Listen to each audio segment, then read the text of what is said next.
በፊት ምን ነበረች ሀገር? ይቺ ዓለም ምን ነበረች? ዓለም ሳይፈጠር በፊት ዓለም ምን ነበር? ምን አይነት ጥያቄ ነው? ምንም አልነበረም ዓለም ሳይፈጠር በፊት ከአምላክ በስተቀር እኮ ከአምላክ በስተቀር ይቺ ሀገሯ እንደዚህ ዛፍ ቅጠል ምናምን ነበረ ወይስ የለም? ነበር እኮ ዓለም ሳይፈጠር በፊት ዓለም የት ነበር ተብሎ እንዴት ይጠየቃል? ይሄ ሃይላንድ ሳይፈጠር በፊት ሃይላንዱ የት ነበር አይባልም። የለም ነበር አስለ ከመሰረቱ ገብቶሃል አይደል? ይሄ ሞባይል ሳይፈጠር በፊት ይሄ ሞባይል የት ነበር? የለም። አምላክ አላህ ሱብሓነሁ ወተዓላ ካነ አላህ ወለም የኩን መዐሁ ምን ሲፈጠር ይቺ ዓለም ስትፈጠር ምን ነበር ያለው? መጀመሪያ የተፈጠረው ምን ነበር? ኦኬ መጀመሪያ የተፈጠረው ፍጥረት ምንድነው ነው አይደል? ከሰማይ ከምድር በፊት ለማለት ፈልገህ ነው እኮ? አሎ ሰማይና ምድር ከመፈጠራቸው በፊት ለማለት ፈልገህ ነው ዳዊት? አሎ አሎ አሎ አይሰማም? አዎ አምላክ አላህ ሱብሓነሁ ወተዓላ እርሱ ካነ አላህ ወለም የኩን መዐሁ ሸይ ነቢያችን ሰለላሁ ዐለይሂ ወሰለም ሲናገሩ አላህ ብቻውን ነበር፣ ከእርሱ ጋር ምንም አይነት ነገር የለም ነበር አሉ። ከዚያ በኋላ እርሱ ፍጥረታትን ሁሉ አስገኛቸው እያሉ ይናገራሉ። አላህ በቁርአን ላይ ሲነገር አላሁ ኻሊቁ ኩሊ ሸይን ይላል። እኔ አምላካቸው አላህ የሁሉ ነገር ፈጣሪ ነኝ እያለ ይናገራል። በሌላ ቦታ ላይ ዛሊኩም አላሁ ረብኩም ላኢላሃ ኢላሁ ኻሊቁ ኩሊ ሸይን ፈዕቡዱህ ይላል። እርሱ ያ አምላካችሁ አላህ ነው፣ ከእርሱ በስተቀር ሌላ አምላክ የለም፣ እርሱ ሁሉን ነገር የፈጠረና ያስገኘ ነው፣ እርሱን በብቸኝነት ተገዙት እያለ ይናገራል። ስለዚህ ምንም ነገር እነዚህ ዓለም ሳይኖሩ በፊት ምን ነበር ከተባለ አምላክ አላህ ሱብሓነሁ ወተዓላ ብቻውን ነበር። ከዚያ በኋላ ፍጥረታትን በየጊዜው እርሱ አስገኛቸው። እሺ ይህ ነው ሰማይና ምድር ከመፈጠራቸው በፊት። ያ ማለት ይቺ ዓለም ሳትፈጠር በፊት ምን ነበር ለማለት ሲፈልግ የፈለግከው ነገር ምናልባት ከሰማይና ከምድር በፊት ምን ተፈጥሮ ነበር ለማለት ከሆነ ጥሩ ጥያቄ ነው። ይህን ኢስላም ይመልሳል። ነቢያችን ሰለላሁ ዐለይሂ ወሰለም እነዚህ ሰማይና ምድር ከመፈጠራቸው በፊት ሌላ ፍጥረታቶች ተፈጥረው እንደነበር ይናገራሉ ሐዲስ ላይ። እነርሱ ምን ምንድናቸው ከተባለ ዓርሽ፣ አልኩርሲ፣ አልማ ውሃ፣ አልቀለም ብዕር፣ እነዚህ ሁሉ ቀድመው ተፈጥረዋል። እነዚህ ቀድመው ተፈጥረዋል። ማስረጃ ከተባለ ለምሳሌ ከሰማይና ከምድር ከ50 ሺህ ዓመት በፊት ብዕር ተፈጥሮ እንደነበር ተናግረዋል። ቃለ ነቢዩ ሰለላሁ ዐለይሂ ወሰለም አወል ኢነላሃ ከተበ መቃዲር አልኸላኢቅ ቀብለ ኸልቅ ሰማዋት ወልአርድ ብ50,000 ሰና። ሰማያቶችና ምድር ከመፈጠራቸው በፊት ከ50 ሺህ ዓመት በፊት ስለ ፍጥረታት ወደፊት የሚሆነውን ፍጥረት ሁሉ አምላክ አላህ ሱብሓነሁ ወተዓላ ጽፎታል ብለው ተናገሩ። ማለት እንዴት ነው የተጻፈው የሚለውን በሌላ ሐዲስ ላይ ሲገልጹ ጊዜ አወል ማ ኸለቀ አላሁ አልቀለም ቃለ ለሁ እክቱብ ቃል ማዛ አክቱብ ያ ረብ ቃል እክቱብ ማ ሁወ ካኢኑን ኢላ ቂያም ሰዓ ፈከተብ። አላህ ብዕርን መጀመሪያ በፈጠረ ጊዜ ብዕር ማለት መጻፊያ ማለት ነው። ማለት ዛሬ ለምሳሌ እዚህ የምናወራው የምንናገረው የምንሰራው ሁሉ ተጽፏል እንላለን አይደለ? በአንደበታችን ላይ የዛኔ የተጻፍ ዘንድ ቀድሞ ብዕር ተፈጠረ። ገብቷቸዋል አይደለ? ከሰማይና ከምድር በፊት የዛኔ ወደፊት የሚሆነውን ሁሉ እንዲጽፍ ታዘዘ። እርሱም ተጻፈ ይሄ ነገር። ገብቷቸዋል አይደል? ስለዚህ ሰማይና ምድር ከመፈጠራቸው ከ50 ዓመት በፊት የተፈጠረ ነገር እንዳለ ይናገራሉ ነብዩ ሰለላሁ ዐለይሂ ወሰለም። ልክ እንዲሁ ዓርሽ ተፈጥሯል፣ ኩርሲ ተፈጥሯል፣ ውሃ ተፈጥሯል። እነዚህ ሁሉ አሉ ማለት ነው። ስለዚህ ይቺ ዓለም ከመፈጠሯ በፊት ምን ነበር ለሚለው ጥያቄ መልሱ እነዚህ ሁሉ ፍጥረታቶች ቀድመው ተፈጥረው ነበር ማለት ነው። ይህን ይመስላል። እሺ ይቺ ዓለም ስትፈጠር መጀመሪያ የተፈጠረው ፍጥረት ምንድን ነበር? ይቺ ዓለም ስትፈጠር ጊዜ መጀመሪያ የተፈጠረው ፍጥረት ምንድን ነው? እንግዲህ 7 ሰማያቶች 7 ምድሮች አሉ። በእነርሱ ውስጥ የሚኖሩ 3 ነገራቶች አሉ እንደምናውቃቸው። አንደኛ እኛ አለን፣ ሰው አዳም ነው የመጀመሪያችን። ሁለተኛ ከእርሱ በፊት ጂኖች አሉ፣ ከዚያ መላእክቶች። ማን ነው ታዲያ ቀድሞ የተፈጠረው ከተባለ መላእክቶች ቀድመውን ተፈጥረዋል በዚህ ዓለም ላይ። የሰማይ ነዋሪዎች ናቸው እነርሱ። እዚህ ዓለም ስንል ሰማይንና ምድርን ያማከለ የሆነ ጥያቄ ስለሆነ ነው። መጀመሪያ የተፈጠሩት ከሁላችንም ከሶስታችንም ማን ናቸው ከተባለ መላእክቶች ይቀድማሉ። ዛቸዋል አይደለ? ከዚያ በኋላ ማን ተፈጠረ? ጂኖች ተፈጠሩ። ከዚያ በኋላ ሰዎች ተፈጠሩ። ማስረጃ እያለ ነው ኮሜንት ላይ። እኛ ያለ ማስረጃ እናገርም። ነቢያችን ሰለላሁ ዐለይሂ ወሰለም ሐዲስ ላይ ሲናገሩ ምን አሉ? ኸለቀ አላሁ አልመላኢከተ ሚን ኑር፣ አላህ መላእክትን ፈጠረ ከብርሃን አሉ። ከዚያ አስቀጥሎ ምን ፈጠረ? ከመላእክት ቀጥሎ ወኸለቀ ልጃነ ሚን ማሪጅ ሚን ናር ከዚያ በኋላ ጅኖችን ደግሞ ከእሳት ፈጠራቸው አሉ ከሚበለበል እሳት። ወኸለቀ አደም ከዚያም አደምን ፈጠረ የሚያወሱ ፈለኩም አይ ሚነ ቱራብ ከአፈር ፈጠረው እርሱን አሉ። ስለዚህ መጀመሪያ ቀርቦ የተፈጠረው ምንድን ነው? መላእክቶች፣ ከዚያ በኋላ ጅኖች፣ ከዚያ በኋላ ሰዎች ይቀጥላሉ ማለት ነው። ይህን ይመስላል። እሺ አሁን እነዚህ 7 ቀኖች ትርጉም አላቸው አይደለ? እስከ 7 ቀን ምን ምን ተፈጠሩ? እነዚህ 7 ቀኖች ትርጉም አላቸው። ሁሉም ነገሮች ትርጉም አላቸው። እስከ 7 ቀን ምን ምን ተፈጠሩ? ለምሳሌ ሰኞ፣ ማክሰኞ፣ ሮብ፣ ሐሙስ፣ አርብ፣ ቅዳሜ፣ እሑድ ለምን ተባሉ? እንግዲህ በሰባዊ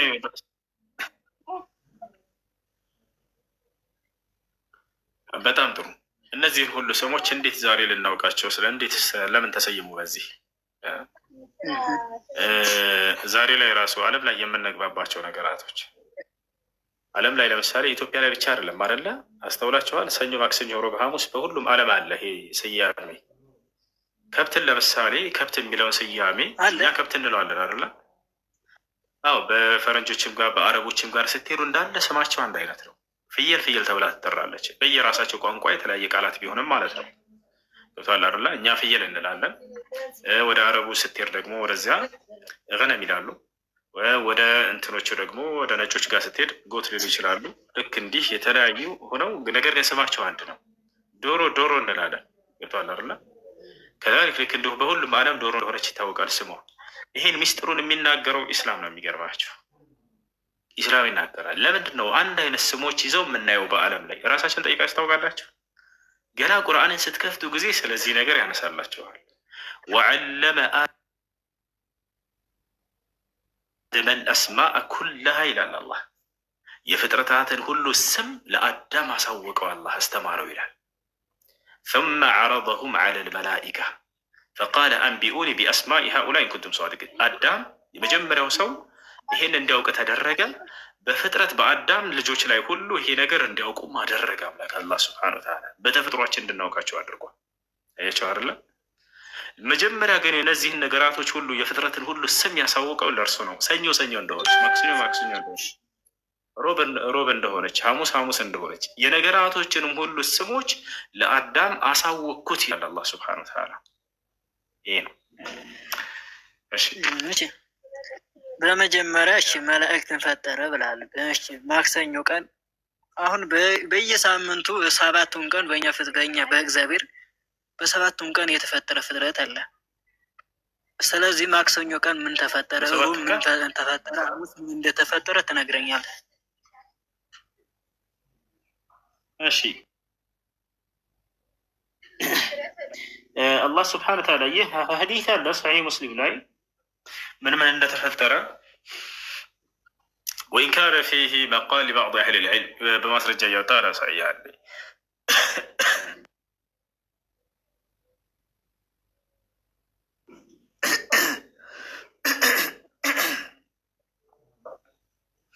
አንዳንድ ዕለሞች በሱ ላይ ንግግር ቢኖረው ሳያቸው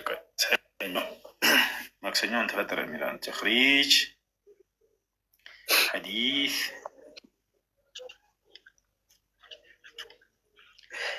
خلق الله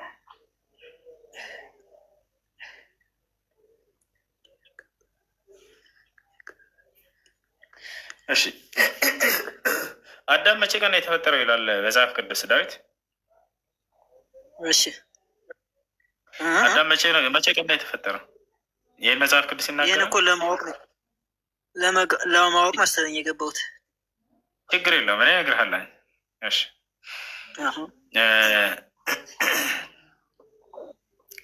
እሺ ሰሒህ ሙስሊም ላይ እናገኛለን 2789 ላይ አቡ ሁረይራ ነው ሐዲስን ያስተላለፈው። አኸዘ ረሱሉላህ ሰለላሁ ዐለይሂ ወሰለም ቢየደየ ነቢዩ ሰለላሁ ዐለይሂ ወሰለም እጄን ያዙኝ አለ አቡ ሁረይራ ሲናገር። ፈቃል ኸለቀ ላሁ ዐዘ ወጀል አቱርባ የውም ሰብት አላህ ስብሓነሁ ወተዓላ የምድርን አፈር ወይንም ይችን ምድርን ቅዳሜ ቀን ፈጠራት የታላረን ሰብት ወኸለቀ ፊሃ አልጂባል የውም አልአሐድ በእርሷም ላይ ልክ እንዲሁ በምድር ላይ ተራራን መቼ ፈጠረው? በእሁድ ቀን ፈጠረ። ማስረጃ ተሻሳይቻለሁ። ማየት የሚፈልግ ካለ ላዞርላችሁ ያ ማስረጃ። እሺ ቀጥሎ ወኸለቀ ሸጀረ የውም ልኢትነይን ዛፎችን የምድር ዛፎችን ደግሞ ሰኞ ቀን ወኸለቀ ልመክሩህ የውም ሱሉሳ እንዲሁ ደግሞ የተጠሉ ነገራቶች አሉ በምድር ላይ አይደለ? እነሱ ደግሞ መቼ ተፈጠሩ? ማክሰኞ ተፈጠሩ። ወኸለቀ ኑር የውም አልአርቢዓ የተጠሉ ነገራቶች ሲባል ማናቸውም ጨለማ ሊሆን ይችላል። ማናቸውም ክፉ ነገራቶች ሁሉ በምድር ላይ የሚገኙ ማን የፈጠራቸው ያስገኛቸው ቢባል እነዚህን ፈጣሪ ነው። እነዚያ መቼ ተፈጠሩ ከተባለ ማክሰኞ ቀን። ወኸለቀ ኑር የውም አልአርቢዓ ብርሃናዊ ነገራቶችን ደግሞ ብርሃኖችን በሮብ ቀን ፈጠራቸው ማለት ነው። እነዚህ ብርሃን የሚባሉ ለምሳሌ ፀሐይ ያለች፣ ከዋክብት አሉ፣ ጨረቃ አለች። ማናቸውም ብርሃናማ ነገራቶች በዚህ ቀን ተፈጠሩ። ወበሰ ፊሃ ደዋበ የውም አልኸሚስ በምድር ላይ ደግሞ ማናቸውንም እንስሳቶችን በሐሙስ ቀን ፈጠራቸው፣ በተናቸው። ማናቸውም ፍየል፣ በግ፣ ዶሮ ምናምን ገለመል እነዚህ ሁሉ እንዳለ ማለት ነው። ማን ተፈጠረ መጨረሻ ላይ? ወኸለቀ አደም ዓለይህ ሰላም ባዕድ ልዓስር የውም ልጁምዓ አዳምን ደግሞ አምላክ አላህ ስብሓነ ወተዓላ አርብ ቀን ወይንም ጁምዓ ቀን ከዓሱር በኋላ ፈጠረው አሉ። ፊ አኽር ልኸልቅ የመጨረሻው ፍጥረት ላይ ፊ አኽሪ ሰዓት ምን ሰዓት ልጁምዓ ፊማ በይነ ልዓስሪ ኢለ ለይል። ይሄን ይመስላል። እሺ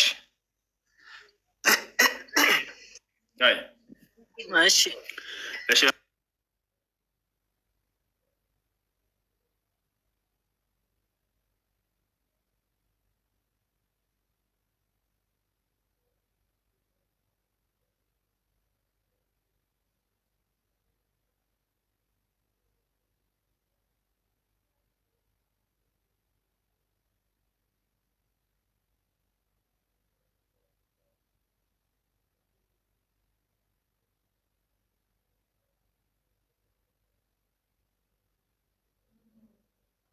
ሰለላሁ ዐለይሂ ወሰለም አላህ መላእክትን ከብርሃን ፈጠራቸው፣ ጅኖችን ደግሞ ከእሳት ፈጠራቸው፣ ሰውን ደግሞ ከአፈር ፈጠረው ብለው ተናገሩ።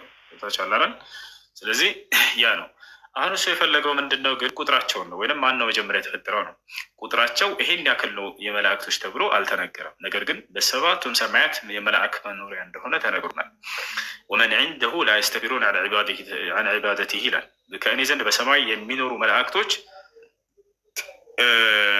እኔን አላህን ከመገዛት አይኮሩም እያለ ይናገራል። በሰባቱም ሰማያት ውስጥ መላእክት ይገኛሉ። ይህ ከቁርአን ነው። ነቢያችን ሰለላሁ ዐለይሂ ወሰለም ሐዲስ ላይ መላእክቶችን ሄደው አይተዋቸዋል። አጠት ሰማ ወሑቀ ለሃ አንተ ኢጣ ማ ፊሃ መውዱዕ ሽብሪን ኢላ ወመለኩን ሳጅዱን አው ራኪዑን ሊረቢህ ስብሓነሁ ወተዓላ ብለው ተናገሩ። ሰማያት ስትጣሉ ማለት ምን ያክል እንደተጨናነቀች ለመግለጽ ነው። ከምን ብዛት ከተባለ ከመላእክቶች ብዛት እንጂ ተጨናንቃ የምትቀደድ የምትፈርስ አይደለችም። ሰማይ የመላእክን ብዛት ለመግለጽ ነው። ነቢ ሰለላሁ ዐለይሂ ወሰለም በሰማይ ላይ አንዲትም ስንዝር ክፍተት ቦታ አትኖርም መላእኮች ለአላህ እየሰገዱባት ቢሆን እንጂ ብለው ተናገሩ። እንዳለ መላእክቶች ሁሉ ይሰግዳሉ። ገብታችኋል? ይህ ነው ወሊላህ የስጁዱ ማ ፊ ሰማዋት ወማ ፊ ልአርድ ሚን ዳባ ወልመላኢከቱ ሁም ላ የስተክቢሩን ይላል። መላእክቶች ለእኔ ለአላህ ይሰግዳሉ አይኮሩም እያለ ይናገራል። ይህ ነው። ከነዚያ መላእክቶች ዋና ዋና ታላላቅ መላእክቶች አሉ። ከእነዚያ መካከል አንደኛው ማን ነው? ገብርኤል ወይም ጅብሪል። ሁለተኛው ማን ነው? ሚካኤል። እነዚህ ታላላቅ መላእክቶች ናቸው። ሌላኛው ማን ነው? ሱራፊል ወይም ኢስራፊል። ሌላኛው ማን ነው? የሞት መልአክ መለኩል መውት የሚባለው። እነዚህ ታላላቅ መላእክቶች ናቸው። ሌላም ሪድዋን፣ ማሊክ፣ ነኪር፣ ሙንከር ሌሎችም ነፍ መላእክቶች እንዳሉ አላህ ስብሐነሁ ወተዓላ ነቢያችን ሰለላሁ ዐለይሂ ወሰለም ነግረውናል ማለት ነው። ጅብሪል ወይንም ገብርኤል ስራው ምንድን ነው ከተባለ የሁሉም መላእክቶች አንድ ስራ ምንድን ነው? አምላክ አላህ ስብሐነሁ ወተዓላ መገዛት የሚለውን ያዙ። እርሱን በፍጹም አመፃ ያደርጉ። መላእክቶች በእኛ እምነታችን ምንድን ነው? አንደኛ የተፈጠሩት ከብርሃን ነው የሚል እምነት አለን። አላህ በቁርአን ነቢያችን ሰለላሁ ዐለይሂ ወሰለም ሐዲስ ላይ ስለተናገሩ ልብ በሉ። ስለ መላእክቶች ሲነገር ጊዜ ልታውቁ የሚገባ ነገር አንደኛ ከብርሃን ነው የተፈጠሩት። ማስረጃ ቃለ ነቢ ሰለላሁ ዐለይሂ ወሰለም ኸለቀ ላሁ ልመላኢከተ ሚን ኑር። ነቢ ሰለላሁ ዐለይሂ ወሰለም ሐዲስ ላይ ምን አሉ? አላህ መላእክትን ከብርሃን ፈጠራቸው ብሎ ተናገሩ። ሁለተኛ ስለ መላእክት ሲነገር ልታውቁ የሚገባው መላእክቶች የክንፍ ባለቤቶች ናቸው። ዝቅተኛ 2 ክንፍ ያለው መልአክ አለ። ከፍተኛ 600 ክንፍ ድረስ ያለው መልአክ አለ። ማስረጃ ቃለ ስብሓነሁ ወተዓላ ፊ ቢዳየት ሱረት ፋጢር አልሐምዱሊላሂ ፋጢሪ ሰማዋት ወልአርድ ጃዒሊ ልመላኢከቲ ሩሱለን ኡሊ አጅኒሐትን መስና ወሱላሰ ወሩባዕ ይዚዱ ፊል ኸልቅ ማ የሻ። አምላክ አላህ ስብሐነሁ ወተዓላ መላእክቶችን መልእክተኛ አድርጌ ፈጠርኳቸው። ያ ማለት ይልካቸዋል፣ ለፈለገው ጉዳይ ወደ ነቢያት ይልካቸዋል፣ ትእዛዝን ያዛቸዋል። ገብታቸዋል? ታዛዥ ናቸው ለእርሱ። ስለዚህ ምን አለ? ለእነርሱም ክንፍ ባለቤት አድርጌ ፈጠርኳቸው አለ። ከእነርሱ 2 ክንፍ ያለው አለ አለ፣ 3 ክንፍ ያለው አለ አለ፣ 4 ክንፍ ያለው አለ አለ፣ ለፈለግኩት ከፍጥረታቶችም የምጨምርለትም አለ ብሎ ተናገረ። ስለዚህ ዝቅተኛ 2 ክንፍ አለው መልአክ። ከፍተኛ ደግሞ 600 ክንፍ አለው። 600 ክንፍ ያለው መልአክ ማን ነው ከተባለ መልአኩ ጅብሪል ወይንም ገብርኤል ነው። ማስረጃ ቃለ ነቢዩ ሰለላሁ ዐለይሂ ወሰለም ረአይቱ ጅብሪል ወለሁ ሲት ቢአ ጀናህ። ነቢ ስ ላ ሰለም ምን አሉ? ገብርኤልን አይቼዋለሁኝ ለእርሱም 600 ክንፎች አሉት አሉ። ገብርኤል በጣም ግዙፍ መልአክ ነው። ይህ በሰማይ እንዲቆም ብሎ ብታዩት ማንነቱን ገልጦ የመልአክ ማንነቱን የሰማይን ቀዳዳ አትመለከቱ፣ ይደፍነዋል። ነቢያችን ሰለላሁ ዐለይሂ ወሰለም ሲገልጹት ምን አሉ መሰላችሁ? ፈበይነማ አነ አምሺ አሉ ኢዝ ሰሚዕቱ ሰውተን ሚነ ሰማእ የቁል ያ ሙሐመድ ኢነከ ለረሱሉላሂ ሐቀን ፈረፈዕቱ ዐይናይ فرأيت الملك الذي رأيته في غار حراء هو جالس على كرسي بين السماء والأرض وقد سد الأفق وقد سد الأفق እኔ ከሂራ ዋሻ እየወጣሁም ሳለሁኝ ያሉ ነቢ ሰለላሁ ዐለይሂ ወሰለም ያ ገጠተ መለኮት የመጣላቸው ዋሻ ውስጥ ማለት ነው። መልአኩ ገብርኤል መጥቶ ያናገርባቸው። ከዚያ እየወጣሁኝ እያለሁኝም አሉ ከሰማይ የሆነን ድምፅ ሰማሁኝ አሉ። ምን የሚል ድምፅ? ሙሐመድ ሆይ እነሆ አንተ የአላህ መልእክተኛ ተደርገህ ተመርጠሃል የሚልን የብስራት ቃል ሰማሁኝ አሉ። እኔም አይኖቼን ወደ ሰማይ ከፍ አድርጌ ስመለከት ያ ዋሻው ውስጥ የተገለጠልኝን መልአክ ራሱኑ አየሁት። እርሱም በሰማይና በምድር መካከል በሚገኝ ዙፋን ላይ ተቀምጦ ነበር አሉ። ወቀድ ሰደል ኡፉቅ አሉ ሲገልጹት፣ እርሱም የሰማይን አጽናፍ ሞልቶታል አሉ። ቀጥ ብለው ሲያዩ እንዳለ ሞልቶታል በቃ ሰማዩ። ገብርኤል ይሄ ነው፣ በጣም ግዙፍ መልአክ ነው። አላህ ስብሓነ ወተዓላ በቁርአን ላይ ሲገልጸው ጊዜ የኃይል ባለቤት ነው ገብርኤል እያለ ይገልጸዋል። ዓለመሁ ሸዲዱል ቁዋ፣ የብርቱ ኃይል ባለቤት የሆነው ጅብሪል ለነቢዩ ሙሐመድ ቁርአንን ያስተማረው እርሱ ነው ሰለላሁ ዐለይሂ ወሰለም እያለ ይናገራል። በሌላ ቦታ ላይ ምን ይዋል? ሱረት ተክዊር ላይ ዚ ቁወትን ዐንደ ዚል ዐርሽ መኪን፣ ስለ ጅብሪል ሲናገር አላህ ምን አለ? የኃይል ባለቤት እያለ ይገልጸዋል። እንዲሁም ከዐርሹ ባለቤት ከአላህ ዘንድ ትልቅ ቦታና ደረጃ ባለቤት የሆነ እያለ ይገልጸዋል። እና ይህ ነው። ሌላው ጅብሪል ምንድነው ትእዛዝ ማነው የእርሱ ስራ ከተባለ ከአላህ ዘንድ የሚታዘዘው መለኮታዊ ራእይን ለነቢያቶች የማድረስ ኃላፊነትና ለመልአኩ ገብርኤል የተሰጠው ከአምላክ ፊት ቆሞ ማለት የአምላክን ቃል እየሰማ ለነቢያቶች እንዳደርስ የታዘዘው እርሱ እንደሆነ ነቢ ሰለላሁ ዐለይሂ ወሰለም አስተምረውናል። ይፈቻላል። ይህ ነው አላህ ስብሐነሁ ወተዓላ ቃልን ይነግረዋል። ኢነላሃ ኢዛ አሐበ ዐብደን ናዳ ጅብሪል አሉ ነቢ ሰለላሁ ዐለይሂ ወሰለም። አላህ አንድን ሰው ሲወድ ጊዜ ጅብሪልን ቀድሞ ይጠራውና ያናግረዋል። ወየቁሉ ለሁ እኒ አሕበብቱ ፉላነ። አንዴ ተረጋጋ እባክህ ልጨርሳለህ ከይቅርታ ጋር እሺ። መጀመሪያው ላይ አላህ ስብሐነሁ ወተዓላ ቃልን ሲገልጥ ጊዜ ከመላእክቶች ለገብርኤል ይነግረዋል። ገብርኤል ደግሞ ሂዶ ያደርሳል። ይህ ነው ነቢ ሰለላሁ ዐለይሂ ወሰለም ያስተማሩት። ቁርአንን ማነው የገለጠላቸው ከተባለ ለእርሳቸው ከአምላክ እየወሰደ መልአኩ ገብርኤል ነው። ማስረጃ የቁሉ ስብሓነሁ ወተዓላ ወኢነሁ ለተንዚሉ ረቢል ዓለሚን ነዘለ ቢሂ ሩሑል አሚን ይላል። ይህ ቁርአን ከዓለማቱ ጌታ የተወረደ ነው። ማን አወረደው? ታማኙ መንፈስ መልአኩ ገብርኤል አወረደው እያለ ይናገራል። ቁል መን ካነ ዐዱወን ሊጅብሪል ፈኢነሁ ነዘለሁ ዐላ ቀልቢክ ይላል። ይህን ቁርአን በአንተ ልብ ላይ ጅብሪል ወይም ገብርኤል ነው ከኔ ዘንድ ያወረደልህ እያለ ይናገራል። ስለዚህ የገብርኤል ስራ ምንድን ነው? ይህ ነው። አንደኛው ስራው መለኮታዊ ራእይን ከአምላክ ለነቢያት ማድረስ፣ እንዲሁም ደግሞ የነቢይነትን ብስራት እየወሰደ ለነቢያቶች ማድረስ ከአምላክ እየወሰደ ይሄ ነው። ገብተዋል። ነቢዩ ሙሐመድ ሰለላሁ ዐለይሂ ወሰለም አብሳሪው መልአክ ገብርኤል አብስሯቸዋል። ምን ይባላል መጠሪያው በኢስላም? አብሳሪው መልአክ ነው። እርሱ አብሳሪ ነው። ያ ማለት ከአምላክ ብስራትን ይዞ የሚመጣው እርሱ ነው። ማርያምን ያበሰራት እርሱ ነው። መሲህ የሚባል ልጅ እንደምትወልድ ልክ እንዲሁ ደግሞ ነቢዩ ሙሐመድ ሰለላሁ ዐለይሂ ወሰለምንም ነቢይ እንደሆኑ ያበሰራቸው እርሱ ራሱ ነው። አብሳሪው መልአክ መልአኩ ገብርኤል ተገልጦ ራሱ አንተ የአላህ መልእክተኛ ነህ ብሎ በቃል አብስሯቸዋል ማለት ነው። ይህን ይመስላል። ሌላው የገብርኤል ስራ ምን መሰለህ? ፍጥረታት ባለፉት ዘመናት በሚያምፁ ጊዜ እንዲቀስፍ ይላክ ነበር። እርሱ ገብርኤል በጣም ኃይል ተሰጥቷል። የሎጥን ህዝቦች እንዲቀስፍ ተላከው። ዳዊት ቀጣዩ ጥያቄ ምንድን ነው? እሺ ማርያም ሊያበስራታ ምናምን አልከኝ። ማርያም እና በስራት ምናምን አንድ ሰው ምን ተፈጠረ? ያለ እናት የተወለደው ወይስ አይደለም? ያለ አባት ነው የተወለደው ወይስ አይደለም? መሲሁ ዒሳ ዓለይሂ ሰላም ወይም ኢየሱስ ያለ አባት ከእናት ብቻ ነው የተወለደው። እሺ ይሄ ያለበት ከመጣ እሺ ምን ብሎ ነው ያስተማረው ኢየሱስ ክርስቶስ? እሺ ኢየሱስ ክርስቶስ ምን ብሎ አስተማረ ከተባለ ወኢነ አላህ ረቢ ወረብኩም ፈዕቡዱሁ ሀዛ ሲራጡ ሙስተቂም አለ። የእኔም ጌታ የእናንተም ጌታ እርሱ አላህ ብቻ ነው፣ እርሱንም በብቸኝነት ተገዙት፣ ይህ ነው ቀጥተኛው መንገድ አላቸው ይላል። ይህ ነው እርሱ አስተምሮ። በሌላ ቦታ ላይ ማ ቁልቱ ለሁም ኢላ ማ አመርተኒ ቢሂ አን ያዕቡዱ ላህ ረቢ ወረበኩም አለ። የእኔንም የእናንተንም ጌታ ተገዙ ብቻ ብዬ ነው ያስተማርኳቸው እያለ ይናገራል። መሲሁ ስለ አምላኩ ክብር ሊገልጥ መጣ። መሲሁ አምላኩን አምልኩ ሊል መጣ እንጂ በፍጹም እኔን አምልኩ ሊል አልመጣም። እንዳለ የመሲሁን ትምህርቶች በቁርአን ላይ ሄዳችሁ ብታዩቸው ስለ አምላኩ ብቻ ነው የሚሰብከው። በሌላ ቦታ ላይ ምን ይላል? ወቃለ ልመሲሑ ያ በኒ እስራኤል ያዕቡዱ ላህ ረቢ ወረበኩም፣ ክርስቶስም እንዲህ አለ ይላል ሱረቱል ማኢዳ ላይ ቁጥር 72 ላይ ምዕራፍ 5 ቁጥር 72 ክርስቶስም አለ እናንተ የእስራኤል ልጆች ሆይ የእኔንም የእናንተንም ጌታ የሆነውን አላህን ተገዙ አላቸው ይላል።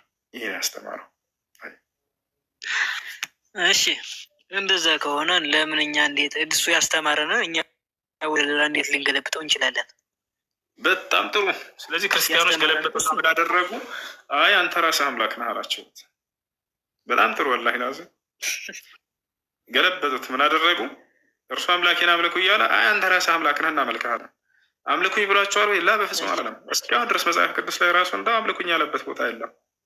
ግን የእርሱን ትምህርት ትተው የግድ እርሱን እንደገና መለኩት። እሺ በመስቀሉ በምኑ በጸበሉ በምኑ የሚድነው ሰው ምንድን ነው? እሺ ይሄ አካላዊ መዳንን ምናምን እየጠየቅ ነው።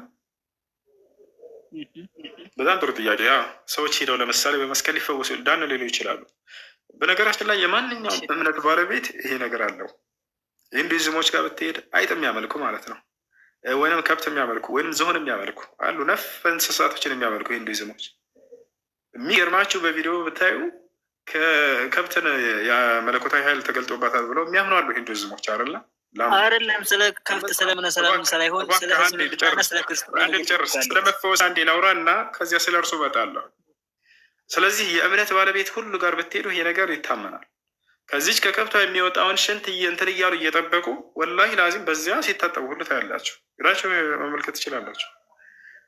እና ማንኛውም እምነት ባለቤት ዘንድ ይሄ ነገር ያለ ነው።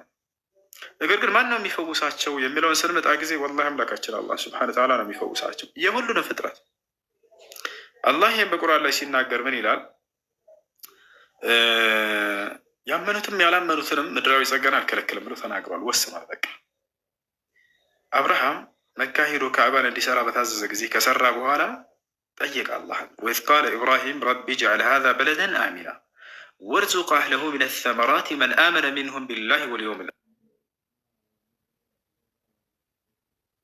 አኺር ቃለ ወመን ከፈር ፈኡመቲዑሁ ቀሊለን ሱመ አضطሩሁ ኢላ ዐዛቢ ናር ወቢእሰል መሲር አለ።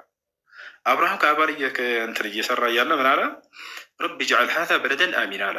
ጌታ ያላህ ሆይ ይህን ሀገር ሰላም እና የተረጋጋ አድርገው ብሎ ጸለየ። ተቀበለ። አላህ ቃል ገባለት መካን የተረጋጋ እንደሚያደርገው እስከ ዘመኑ ፍጻሜ ድረስ ሰላም እና የተረጋጋ ቦታ ቢኖር ያ ቦታ ነው።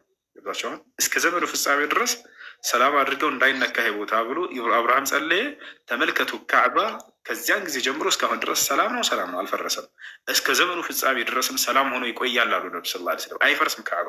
የዘመኑ ፍጻሜ ሲደርስ የዛኔ ዓለም ስትፈጸም ጊዜ ሁሉም ነገር ፍጻሜ ያለውና የዛኔ ካዕባም ይፈርሳል። ገብታችኋል? የዛኔ ነው የህዲሙል ካዕባ ረጁሉ ሚነል ሐበሻ ብለው እንደተናገሩት ሐዲስ ላይ ማለት ነው። እስከዚያ ዘመን ድረስ ግን ይቆያል። ስለዚህ ምን ብሎ ለመነ አብርሃም? ረቢ ጅዐል ሃዛ በለደን አሚና አለ። ካዕባን እየሰራ ጌታ ያላህ ሆይ ይህን ሀገር ሰላም እና የተረጋጋ አድርገው አለ። ቀጥሎ ምን አለ መሰለህ? ወርዙቅ አህለሁ ሚነ ሰመራት መን አመነ ሚንሁም ቢላሂ ወልየውሚል አኺር አለ። እዚህን ሀገር ነዋሪዎች ከእነርሱ በአላህ ያመነን እንዲሁም በትንሣኤ ቀን በመጨረሻው ቀን ያመነን ብቻ ከካህዲዎች ውጭ የሆኑትን አማኞችን ብቻ ለግሳቸው ጸጋህን ብሎ ለመና።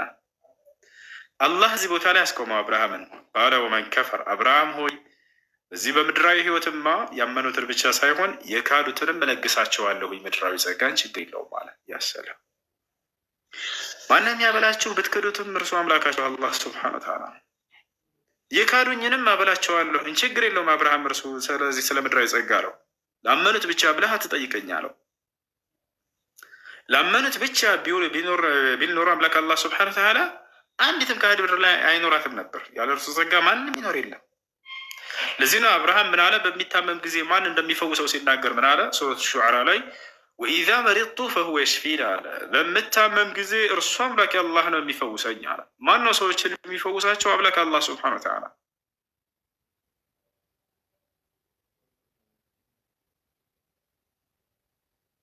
አማኝ ሆነም ከሃዲ በምንም መንገድ ይሁን ሐኪም ቤት ይሄድ፣ የፈለገ ጸበል ቦታ ይሄድ፣ ማንም ቦታ ይሄድ፣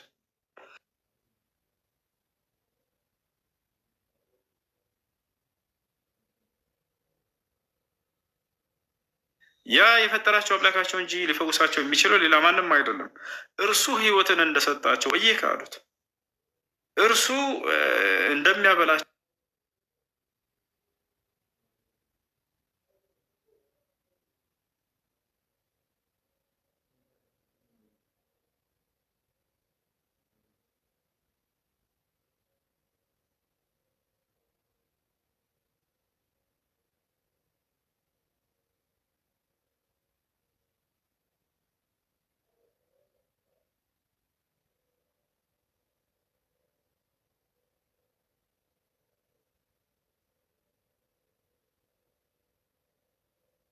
አለው።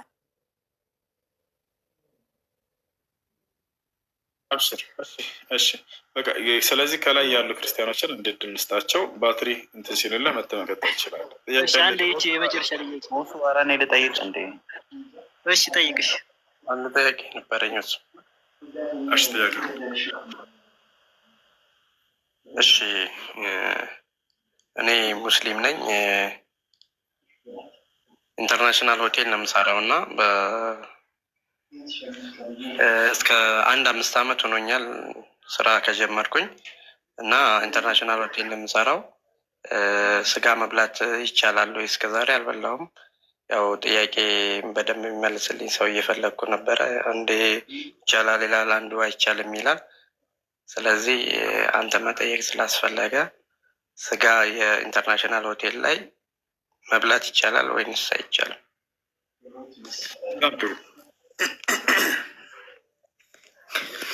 ስጋን በተመለከተ አምላካችን አላህ ስብሐነ ወተዓላ በቁርአን ላይ ሲናገር ምን አለ?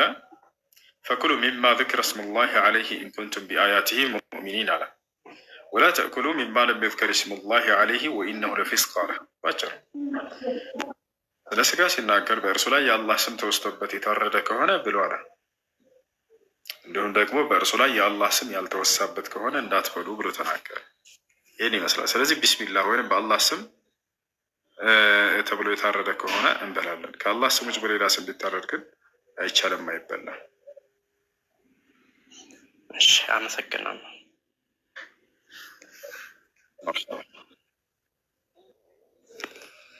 እሺ እሺ ጌች ቀጥል። እሺ እሺ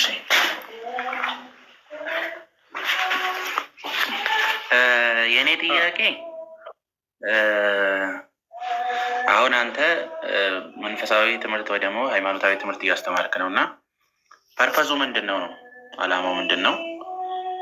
ለምሳሌ እስልምና ውስጥ ሰዎች ቢመጡ እኔ ወደ አንተ ወደ እስልምና በመጣ የዘላለም ህይወት ዋስትና አለኝ ወይ ደግሞ የገነት መግባት ዋስትና አለኝ?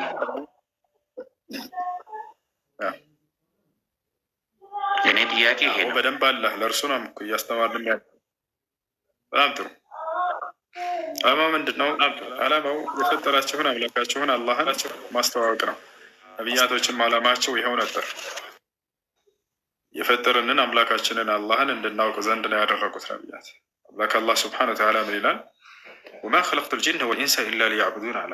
ሰዎችንም ሆነ ጅኖችን አልፈጠርኳቸውም እኔም በብቸኝነት እንዲገዙኝ አላማ እንጂ አለ። ይሄ ነው አላማው። በቃ እኛም ይህንን አምላክ የፈጠረብንን አላማ ለሰዎች ማሳወቅ ነው።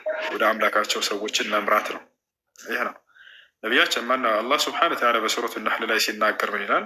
ወለቀድ በዐስና ፊ ኩሊ ኡመቲን ረሱላን አን ያዕቡዱ ላህ ወጅተኒቡ ጣጉት ይላል። ፈሚንሁም መን ሀደ ላህ ወሚንሁም መን ሐቀት ዐለይሂ ضላላ ፈሲሁ ፊል አርድ ፈንዙሩ ከይፈ ካነ ዓቂበቱል ሙከዚቢን እያለ ይናገራል። እሺ በእርግጥም ወደ እያንዳንዱ ማህበረሰብ ነቢያትን ልኬያለሁኝ አለ አምላክ አላህ። ሲያስተምሩ ምን አሉ እነዚያ ነቢያት? አንድን አምላክ አላህን በብቸኝነት ተገዙ፣ ከእርሱ ውጭ ያሉ ጣዖቶችን ደግሞ ራቁ እያለ ያስተምራሉ።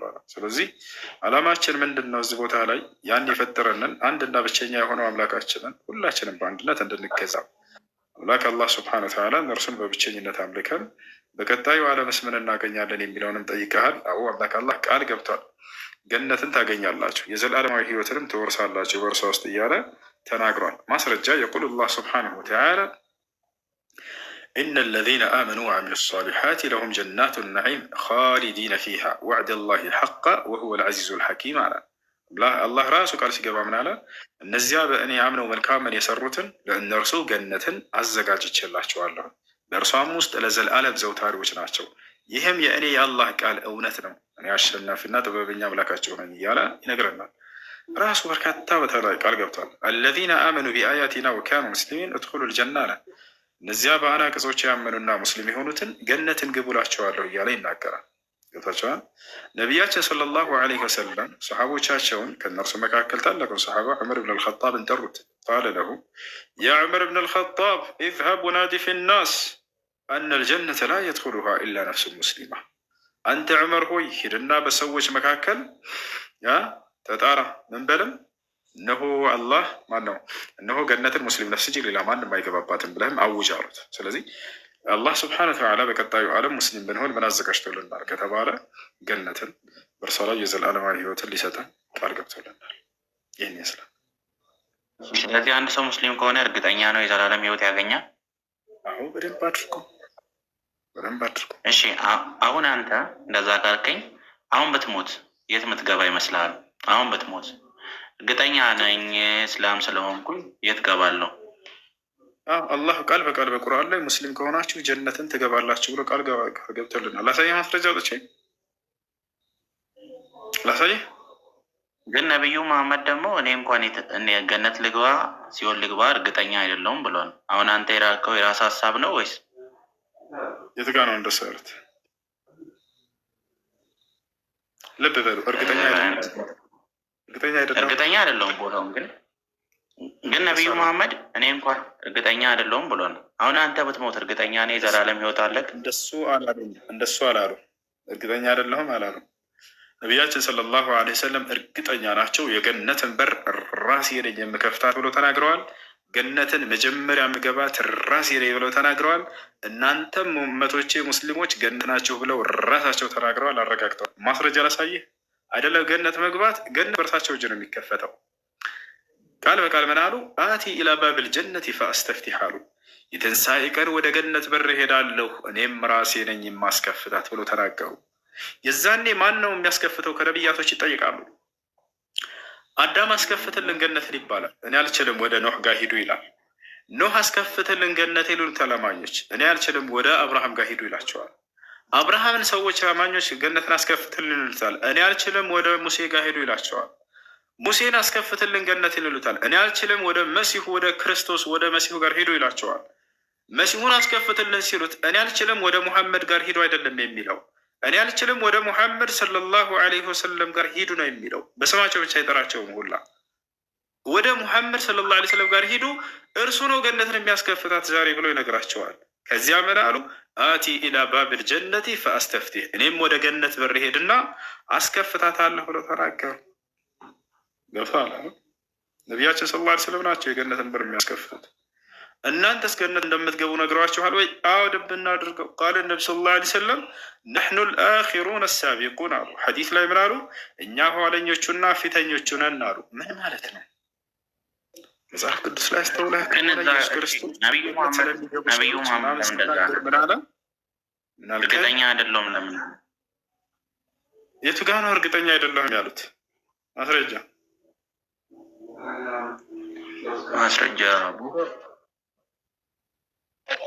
አሁኑን ሙሉ ማስረጃ ግን ማስረጃ እናመጣለን። አንተ እስካሁን ያስተማርከኝ ማለት ነው መጽሐፍ ቅዱስ ሁሉንም የተማርኩትን ትምህርት ያስተማርከኝ። ግን አንድ ነገር ብቻ ነው አንተ አሁን ትንሽ ያላስተማርከኝ ነገር ቢኖር ኢየሱስ ክርስቶስ እሱ ምንድነው ጌታ አይደለም የሚለውን ብቻ ነው እንጂ ሌላው ሁሉ ከስነ ፍጥረት ጀምረህ መጽሐፍ ቅዱስ ነው ያነበብከው። ከስነ ፍጥረት ጀምረህ ማለት ነው። ግን ማስረጃውን ሁሉም አላሳየኝም። ግን ነገ ችግር የለውም። በዚህ ሰዓት ነገ ይገባሉ። ታዲያ ምን ተረዳህ? ከዚህ መመሳሰሉ ምን ተረዳህ? ነቢዩ ሙሐመድ ሰለላሁ ዐለይሂ ወሰለም በነቢያት መንገድ ላይ እንደመጡ አትረዱ? አያቸው አይደለ? ራሳቸው መሰከሩ። ከዚህ በፊት ምን ይሉ ነበረ? ነቢዩ መሐመድ ከነቢያት መንገድ ሌላን መንገድ ነው ይዘው ይመጣል። ዛሬ ግን መሰከሩ ባንደበታቸው። ባይከተሏቸውም አሁን ያስተማርከን ሁሉ እንዳለ መጽሐፋችን ላይ ያለ። ስለዚህ ነቢያችን ሰለላሁ ዐለይሂ ወሰለም ከነቢያቶች የተለየ መንገድ ይዘው እንዳልመጡ መስክራቸዋል ማለት ነው። ታዲያ ለምንድን ነው የምትጠሏቸው? ለምን አትከተሏቸው? ከነቢያት የተለዩበት ነገር ምንድን ነው? አንተ ካስተማርከን ጊዜ አንተ ያስተማርከን ሁሉ አለ። አንድ ወደ እሱ እንሄዳለን። እኔም ቅድም ስናገር ምን አልኩኝ? አንተ መጽሐፍ ቅዱስ ላይ ያለን ነገር ሁሉ ነው ያስተማርከው። አንድ ተረጋጋ። በመጽሐፍ ቅዱስ ላይ ኢየሱስ ክርስቶስ አምልከኝ ብለሃል ወይንስ አላለ? የለም ይሄ መጽሐፍ። ይሄን ደግሞ ነገ ማስረጃ እየመጣለሁ ታያለህ። ማስረጃ እየመጣለሁ። ግን አሁን ያልከው መስፈርት አይደለም ሁሱ። በነገራችን ላይ አንተ የራስህን ስሜት ሳይሆን አላህ እኔ እግዚአብሔር ነኝ፣ አላህ እኔ እግዚአብሔር ነኝ፣ እኔ ጋር ነኝ እና አምልኩኝ ያለበትን ቦታ አሳየኝ። አንተ ራስህ ቃል በቃል ማለት ነው። እኔ አላህ ነኝ፣ እኔ አላህ ነኝ አምልኩኝ ያለበትን ቦታ። እሺ አላህ እሺ ራሱ ሰው መምጣት ይችላል አይችልም? አንድ የተረጋጉ በተራ ጠይቀው ምድር ያልከው አላህ እኔን ተገዝኝ ያለበትን ቦታ ማየት ፈልገህ ነው? ቃል በቃል እኔ አላህ እኔን ተገዝኝ ያለበትን ነው? ቃል በቃል አንድ የመጀመሪያ ችግር ቃል በቃል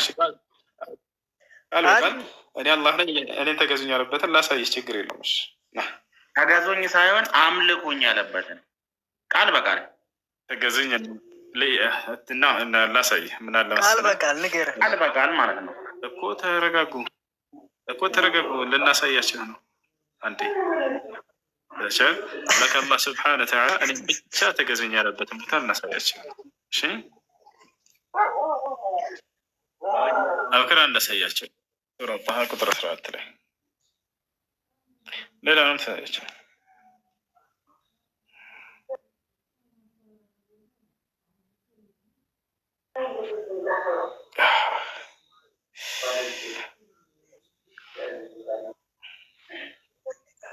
ይታያል አይደል? ሰላም ወራህመቱላሂ ወበረካቱ። አላህ ነኝ ያለበት ቦታ ቃል በቃል ያው እኔ አላህ ነኝ እያለ ነው። ያው ይታያል። አውቃል። እሺ ያ አምልኩኝ ይላል። እኔ አላህ ነኝ ካለ በኋላ ያለ እኔ አምላክ የለምና ለማን ነበር ይሄን የተናገረው? እስኪ ተረጋጋ፣ ቀስ በል።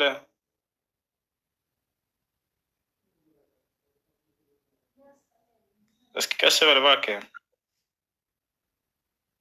የለ ነቢዩ ሙሐመድ ሰለላሁ ዐለይሂ ወሰለም ነው ያወረደው ቁርአንን። ይሄን አታውቀው? እናሳየህ እሱን ማስረጃ አውጣለት። አንድ ሱራ ሹዓራ ቁጥር 192 አውጣለት አቡበከር። ሱረቱ ሹዓራ 192 ለማን የተናገረው እያለ ነው። ቃል በቃል ለእርሳቸው እንደሆነ ቁርአን ያወረደው ይነግረናል።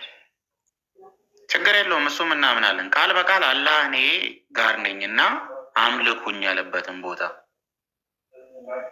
ልክ እንደ ኢየሱስ ልክ ሲወጣ ኢየሱስ ክርስቶስ ተገዙኝ አላለም እኮ ብሏል። ኢየሱስ ክርስቶስ አሳየኝ እስቲ አሁን እሱን አሳየኝ ብሏል ወይ? ኢየሱስ ክርስቶስ ተገዙኝ ብሏል ወይንስ ለአምላኩ ይገዛ ነበር? እሱም መጣላ ቅዱስ ገብርኤል ለማርያም ምንድን ብሎ ነው ያበሰራት? ለማርያም ብሎ ነው ያበሰራት። መሲሁን እንደምትወልድ ነው ያበሰራት። መሲሁን ወንድ ልጅ እንደምትወልድ አበሰራት። ሰው እንደምትወልድ አበሰራት። እሺ ወንድ ልጁ ምን እንደሚሆን ከአንቺ የሚወለደው ምን ይሆናል ነው ያላት? መልእክተኛ ይሆናል ብሎ አበሰራት ለእስራኤል ሰዎች። እናሳይ ችግር የለውም። አሁን በማስረጃ ወረሱለን ኢላ በኒ እስራኤል ቢላ ታለታወቅ ከእኛም ሌላ ነው። ሆነ ምን አስበህ ነው? ከእኛ መልእክተኛ ከአንቺ የሚወለደው አትረብስ እንጂ ምን እንደሚሆን አላደላ። ጥሩ ጥያቄ እኮ ነው እየጠየቃቸው ያላችሁት። ልክ መልሱ በማስረጃ እንድናሳያቸው ነው። ምን እንደሚሆን ነው የነገራት ገብርኤል ከተባለ ቀጥታ ቃል በቃል ገብርኤል ወደ እስራኤላውያን ልጆች መልእክተኛ ተደርጎ ይላካል ብሎ አብስራታል። እሱ ልናሳያቸው ነው። ሱራ አሊ ዕምራን ላይ ወረሱለን ኢላ በኒ እስራኤል አኒ ቀድ ጅእቱኩም ቢአየትን ሚን ረቢኩም የሚለውን አውጣለን። ወደ እስራኤል ልጆችም መልእክተኛ ያደርገዋል። ያው ይታያል። ያው በማስረጃ ወደ እስራኤል ልጆችም መልእክተኛ ያደርገዋል። ለዚህ ነው ማን የጻፈው ይሄን? ማነው የጻፈው? አምላካችን አላህ ስብሐነ ወተዓላ ለነቢዩ ሙሐመድ ሰለላሁ ዐለይሂ ወሰለም በመልአኩ ገብርኤል በኩል አውርዶላቸው ነው። እስቲ ያሳየን። አላህ ራሱ ቃል በቃል እኔ እግዚአብሔር ነኝና አምልከኝ። እኔ እግዚአብሔር ነኝ አይልም። እግዚአብሔር የሚለውን ጣዖት አምላኪዎች ያወጡት ስም ነው። በፍጹም የነቢያቶች አምላክ ስም አይደለም። ማን ነው እግዚአብሔር ያምላክ ስም ነው ያለው? እግዚአብሔር የአምላክ ስም ነው ያለህ ማን ነው? አላህ እግዚአብሔር ነኝ ያለበት የለም እንዴ? እሺ ተው፣ እሺ አምልኩኝ እስቲ። እኔ አላህ እባክህ ምን ታደረገ? እሺ ያው እና መልእክተኛ ያደርገዋል ተብሎ አንተ የሆነ ጥያቄ ሲመጣብህ እንደዚህ ቅድም ያንን ልጅ እንደዛ ስትለው ነበር። የሆነ ጥያቄ ሲበዛ በትዕግስት ነው መመለስ ያለብህ። አንተ የኛ እኮ አሁን ትምህርት እያስተማርክ ነው አይደል ያለው? አረባላ እሺ እዚህ ቦታ ላይ ስትመጡ ጊዜ ክርስቲያኖች አንድ ጊዜ ብቻ አዳምጠኝ እሺ። አንደኛ አንድ ሰው እያወራ ሌላ ሰው ጣልቃ ሲገባ አንዴ ተረጋጉ። አንድ ሰው እያወራ ከሆነ ሌላኛው በመካከል ጣልቃ ሲገባ አልወድም። ገብታችኋል አይደል? እንደዚያ መሆን የለበትም። አይ ይሄ ከተመቸህ አንተ እኔም እሱም እንደፈለገ እናውራ ከሆነ አንተ ነህ መታረም ያለብህ እንጂ እኔ አይደለም። ገብቶሃል አይደል? አይ ሁለታችንም እናውራ ምናምን አይደለም። እያንዳንዳችሁ በተራ ትጠይቃላችሁ። እዚያ በኋላ ለዚያ ይመለስላችኋል። አንተ ጥያቄ ጨርሰሃል ወይስ አልጨረስክም? ዳዊት ጨርሰሃል? ዳዊት አይሰማም እንደ ልጆች እስማኤል ከላሚ ወላ ከጨረሱ ዝም ካሉ ነው ያላ ነዝነው ታህት እሺ። አይ ጥያቄ ያለው ካለ መቀጠል ይችላል። ከሌላችሁ እሺ።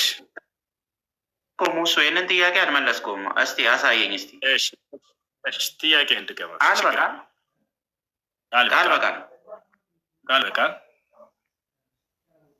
ቃል በቃል ምን ወርድ ሌላ ቦታ አትግባና ቃል በቃል ወርድ ባይ ወርድ አሳየኝ እስቲ። ምን ላሳይ? የኛ አይደለም እንደ ወረድክ? እሺ ሜሉ ተጉ ሰላም ሜሉ አለሽ? አለው እሱ እንዴት ነህ? አለን ሰላም ነው።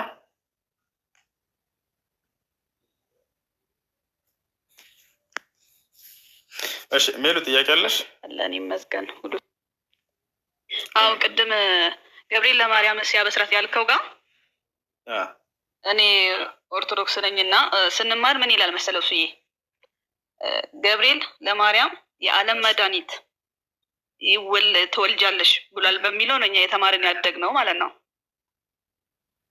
እሺ አንተ ደግሞ ቅድም መልእክተኛ ይመጣል ብሏል ነው ያልክ የነበረው። እሺ እዛ ጋ ነው ትንሽ ያልገባኝ ማለት ነው። እሺ ላስረዳሽ፣ ችግር የለውም። መድኃኒት ወይንም መልእክተኛ እነዚህ የክርስቶስ መገለጫዎች ናቸው ወይ ለእስልምና? አዎ እንደ እስልምና የክርስቶስ መገለጫዎች እና ባህሪያቶች ናቸው። ቤት አድርጉት አንድ ጊዜ። እኛ የክርስቶስ መድኃኒት አይደለም ብለን አናምንም። ግን መድኃኒት ሲባል ምን ማለት ነው የሚለውን በደንብ ላስረዳቸው። መልእክተኛ የሚለውን ከሱ መጀመሪያ እናጥራ። መልእክተኛ የሚለው በእስልምናም አለ በክርስትና መጽሐፍ ቅዱስ ላይ ተሽ ከሆነ ኢየሱስ ክርስቶስ ቃል በቃል መልእክተኛ እንደሆነ ከ15 ቦታዎች ያላነሱት ከዚያ በላይ ተናግሯል። ዮሐንስ ወንጌል ምዕራፍ 17 ቁጥር 3 ላይ ኢየሱስ ክርስቶስ ስለ ራሱ ሲናገር ወደ ሰማይ ቀጠለና አባት ሆይ አንድና ብቸኛ እውነተኛ አምላክ ይሆን ከአንተ ነህ ካለ በኋላ የላከውንም ኢየሱስ ክርስቶስን ያውቁ ዘንድ ይህች ነች የዘላለማዊ ሕይወት አለ። አየሽ፣ ኢየሱስ ክርስቶስ ወደ ሰማይ ቀጥ ብሎ አብን አንድና ብቸኛ እውነተኛ አምላክ አንተ ነህ ካለ በኋላ ልክ እንዲሁ ደግሞ ነቢይ ራሱን ምን ብሏል? መልእክተኛ ብሎ ገልጿል። ምን ብሎ ገልጿል? መልእክተኛ ብሎ ገልጿል። የላከውንም ኢየሱስ ክርስቶስን አለ። ይህን መልእክተኛ የሚለውን ተረዳሽ? አረጋግጭልኝና መድኃኒት ወደሚለው ደግሞ ከእስልምና አንጻር ክርስቶስ መድኃኒት ነው አይደለም የሚለውን ደግሞ አስረዳሻለሁ። ሜሉ ወይ እያሰማው ነው ሲ እሺ አሁን ወይ መድኃኒት የሚለውን ልሂድ።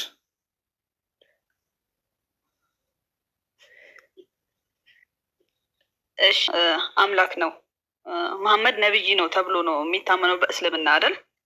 ነቢዩ መሐመድ ሰለላሁ ዐለይሂ ወሰለም ነብይ ናቸው ተብሎ ነው የሚታመነው። ነብይ ናቸው። አላህ ደግሞ አዳኝ ነው፣ አምላክ የሚመለክ አምላክ ነው። እና እዚህ ጋር ልጅ እኛ ጋር ወልድ አብ ወልድ የምንለው አላ ያ እናንተ ጋር አሁን ጭራሽ ተቀባይነት እንደሌለው ነው ብዙ ጊዜ እኛውን የምንሰማው እዚህ አሁን በህብረተሰቡ ላይ ማለት ነው። እና እነዚህ ነገሮች ጊዜ ካለ ብታስረዳኝ ልዩነቱን ባውቅ ደስ ይለኛል። እኔ በጣም ጥሩ። ነቢዩ ሙሐመድ ሰለላሁ ዐለይሂ ወሰለም ነቢይ ናቸው ብለን ነው የምናምነው። አምላክ አላህ ስብሐነሁ ወተዓላ ደግሞ አዳኝ ብላ ገልጻለች፣ ጠርታለች። አምላክ አላህ ስብሐነሁ ወተዓላ አዳኝ ነው፣ እርሱ አዳኝ ነው። ነቢያቶችንም ልክ እንዲሁ አዳኝ አድርጎ ይልካቸዋል። ነቢዩ ሰለላሁ ዐለይሂ ወሰለም ሲገልጻቸው ፈለዚነ አመኑ ቢሂ ወዐዘሩሁ ወነሰሩሁ ወተበዑ ኑረ ለዚ ኡንዚለ መዐሁ ኡላኢከ ሁሙል ሙፍሊሑን ይላል። እነዚያ በእርሱ በሙሐመድ ያመኑ እነርሱ ናቸው የሚድኑት። አሁን በእርሳቸው ማመን ያመነ ይድናል ማለት ምን ማለት ነው? በክርስቶስ ማመን ያመነ ይድናል። ልብ በሉ እዚህ ቦታ ላይ ምን ማለት ነው ከተባለ በክርስቶስ ላይ አምላክ ያወረደውን መልእክት ሰዎች ሲከተሉ ጊዜ ዛኔ የእስራኤላውያን ሰዎች በዒሳ ላይ የተወረደውን ትምህርት ሲማሩ ጊዜ ሲያውቁ ጊዜ ከኃጢአት ይድናሉ፣ ከገሃነም ይድናሉ አይደል እንዴ? ስለዚህ በእርሱ ያመነ ይድናል ሲባል በክርስቶስ ያመነ ይድናል ሲባል አምላክ በእርሱ ላይ ያወረደውን ትምህርት ሰዎች ሲከተሉ ያንን ይድናሉ ማለት ነው። ምንድን ነው ትምህርቱ ታዲያ ከተባለ ዮሐንስ ወንጌል ምዕራፍ 17 ቁጥር 3 ላይ ኢየሱስ ክርስቶስ አንድና ብቸኛ የሆነውን አምላክን ገለጸና እኔ ደግሞ የእርሱ መልእክተኛ ነኝ አለ። ስለዚህ አንዱ አምላክ ያ አምላክ የመሲሁ አምላክ አላህን ማመንና እንዲሁም የላከውን መልእክተኛ መሲሁን ክርስቶስን ዒሳን አምኖ መቀበል አዎ ለእስራኤል ሰዎች የድህነት መንገድ ነበር። ታውቃላችሁ አይደል? አሁን ደግሞ ባለው ዘመን ማን ናቸው ከተባለ ነቢዩ ሙሐመድ ሰለላሁ ዐለይሂ ወሰለም እንደ ነቢይ አድርጎ መቀበል በእርሳቸው ላይ የተወረደውን ሕግና ስርዓት የተከተለ ሰው አዎ ይድናል። አላህ ቃል በቃል ምን ይላል? ቁል ኢን ኩንቱም ቱሒቡነ አላህ ፈተቢዑኒ ዩሕቢብኩም አላህ ወየግፊር ለኩም እያለ ይናገራል። ሙሐመድ ሆይ ለሰዎች እንዲህ ብለህ ንገራቸው፣ አላህን የምትወዱ እንደሆናችሁ እኔን ተከተሉ ይበላቸው፣ አንተን ይከተሉ። አንተን በተከተሉም ጊዜ አላህ እኔ እወዳቸዋለሁኝ ኃጢአታቸውንም እምርላቸዋለሁ ብሎ ተናገረ። ያቸው አይደለ? አምላክ አላህ ስብሐነሁ ወተዓላ በእርሱና በእኛ በፍጥረታት መካከል ያደረገውን መካከለኛ ማንን ነው? እርሳቸውን ነው ማለት ነው። መሲሁ እስከተባለ መሲሁ ደግሞ በዘመኑ ለነበሩ ለእስራኤል ሰዎች በአምላክ እና በሰዎች መካከል እርሱ ብቻ ነበር መካከለኛ፣ ሌላ ማንም አልነበረም። ያቸው አይደለ? እርሱ ነው ትክክለኛ መንገድ የነበራቸው። እርሱን የግዴታ መከተል ነበረባቸው። ይህ ነው የእስራኤል ሰዎችን የሚላቸው ነበር። መልእክተኛን መሲሁን ተከተሉ እያለ ያዛቸው ነበር። ወረሱለን ኢላ በኒ እስራኤል ይላል። ወደ እስራኤል ልጆች የላኩት መልእክተኛ ነው መሲሁ እያለ አላህ ብዙ ቦታ ላይ ይናገራል። ያ ነው። እሺ፣ ሌላኛው ነገር አብ ወልድ መንፈስ ቅዱስ ስለሚባለው ነገር ነው። ይሄ በማህበረሰቡ መካከል ይነገራል። እስኪ ስለዚህ ነገር ማወቅ እፈልጋለሁ ነው። መጽሐፍ ቅዱስ ላይ አብ ወልድ መንፈስ ቅዱስ ብሎ ይናገራል። ታዲያ ምንድን ናቸው እነዚህ? እንደ ክርስትና አስተምህሮ በአጭሩ ምንድን ናቸው? አንድ አምላክ ናቸው ብላ ያምናሉ። ነገር ግን መጽሐፍ ቅዱስ ላይ አለው ይሄ ላ የለም፣ በፍጹም መጽሐፍ ቅዱስ ላይ አብ ወልድ መንፈስ ቅዱስ አንድ አምላክ ነው የሚል ጥቅስ በፍጹም የለም፣ ከኦሪት ዘፍጥረት እስከ ራዕይ ድረስ። አንድ አምላክ ብሎ ታዲያ ማንን ነው የሚገልጸው ወደሚለው ስንመጣ ግን አብ ብቻ እንደሆነ ይናገራል። የሚገርምሽ ማስረጃ አለው ወይ ለዚህ? አዎ፣ አንደኛ ቆሮንቶስ ምዕራፍ 8 ቁጥር 6 ላይ ምን ይላል? ለእኛስ ሁሉ ነገር ከእርሱ የሆነ አንድ አምላክ አብ ወልድ መንፈስ ቅዱስ አለን አይደለም የሚለው። አንድ አምላክ አብ አለን። ያው አንድ አምላክ ብሎ የሚናገረው ማንን ነው? አብን ነው። ነገር ግን እንደ ክርስቲያኖችን ምን ብለው ነው የሚያስተምሯቸው መምህሮቻቸው? አይ አብ ብቻውን ሳይሆን አብ ወልድ መንፈስ ቅዱስ ነው አንድ አምላክ ይሏቸዋል። ይህ ከመጽሐፍ ቅዱስ ተቃራኒ የሆነ ትምህርት ነው። ከመጽሐፍ ቅዱስ ትምህርት ውጭ የሆነ ትምህርት ደግሞ ጣዖት አምልኮ እንደሆነ መጽሐፋቸው ይናገራል። ዮሐንስ መልእክት ምዕራፍ 1 ቁጥር 2 ዮሐንስ መልእክት ምዕራፍ 1 ቁጥር 10 ላይ ይላል። ቁጥር 9 ላይ በክርስቶስ ትምህርት የማይኖር ግን አብም ወልድ መንፈስ ቅዱስም የሉትም ጣዖት አምልኮ ላይ ያለው እያለ ይናገራል። ታዲያ ከክርስቶስ ትምህርት ውስጥ መካከል አብ ወልድ መንፈስ ቅዱስ አንድ አምላክ ነው የሚል ትምህርት አለው ይላ? የለም፣ በፍጹም። አንድ አምላክ የሚለው ማንን ነው ከተባለ አብን ነው የሚያስቀምጠው። ሰላም ይህ ነው። ታዲያ አብ ኢየሱስ ክርስቶስ አንድ አምላክ ብሎ ይጠራዋል ወይስ ራሱ ከተባለ አዎ፣ ኢየሱስ ክርስቶስ ወደ ሰማይ ቀጥ ብሎ ዮሐንስ ወንጌል ምዕራፍ 17 ቁጥር 3 ላይ አባት ሆይ አንድና ብቸኛ እውነተኛ አምላክ አንተ ነህ እያለ ይናገራል። አይሻልና ብቻህን አምላክ ነህ እያለ ይናገረዋል እርሱ። ያንን ነው። ታዲያ ክርስቶስ አምላኩን ማን ነበር ብሎ የሚጠራው ከተባለ እግዚአብሔር ብሎ ይጠራ ነበር ወይ? ላ እግዚአብሔር ብሎ የሚጠራ አንድም የነቢያት መምህር አስተማሪ የለም። ማን ብለው ነበር አምላክን የሚጠሩት ከተባለ አላህ ብለው ነበር የሚጠሩት። ኢየሱስ ክርስቶስ ሲናገርበት የነበረ ቋንቋ አረማይክ ነው አይደለም? በአረማይክ ቋንቋ የአምላክ ስም አላህ ነው አይደለም? አላህ ብለው ነበር የሚጠራው። ነገር ግን ምን ብለው ነው ለእናንተ የጻፉላችሁ? እግዚአብሔር ብለው አስቀምጠውላችኋል። ይህ በፍጹም ነቢያቶች አንዱም ያስተማሩት የሆነ ነው። እንደ አጠቃላይ አብ ወልድ መንፈስ ቅዱስ አንድ አምላክ ነው የሚል በፍጹም የለም። አብ ማን ነው ለሚለው ስናይ ጊዜ መጽሐፍ ቅዱስ አብ አንድና ብቸኛ የሆነ አምላክ ነው ብሎ ይገልጸዋል። ወልድ ምንድን ነው ከተባለ የዚያ የአንዱ አምላክ መልእክተኛ ነው። ቦታቸዋላ ኢየሱስ ክርስቶስ ነው። ይህን ይመስላል። እሺ ሌላ ጥያቄ አለሽ? የለኝም። እሱ ያመሰግናለሁ። እሺ ሌላ ክርስቲያን ካለ ጥያቄ ያለው መጠየቅ ይችላል። እኔ ያለው አባ ሰላም ሰላም ነው። እንዴት ነህ? ደህና ሰላም ነው። ዶክተር መሐመድ ነህ? ዶክተር መሐመድ አብደላ እባላለሁ። ሙስሊም ነበርክ እንዴ? ነበርኩ። ተመስገን። ኦኬ አርካኑ ሰላት ስንት ናት? ጥያቄ አለኝ። ዝም ብለተውና ያንን መግባት አልፈልግም። ጥያቄ አለኝ። ቆይ አንዲት ህግ ላስታውስህ ከይቅርታ ጋር። እሺ ሁሱ እባላለሁ። አልነበርኩም። ዝም ብለተውና አልነበርኩም። ተው፣ ችግር የለም። አሁን ሻዳ ታስይዘኛለህ። ችግር የለም።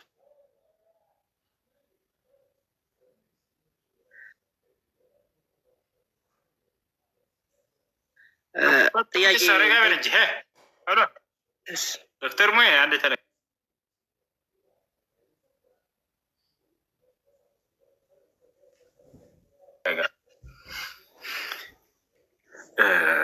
እኔ ቤት ስትመጡ ጊዜ ወላሂ ላዚም በጣም ነፃ ናቸው። እንደፈለጋቸው ነው የምተዋቸው እኮ አታዩም? እንደፈለገ ማውራት ይችላል አንድ ሰው። ግን አምላክና ነቢያት እንዳትሳደቡ።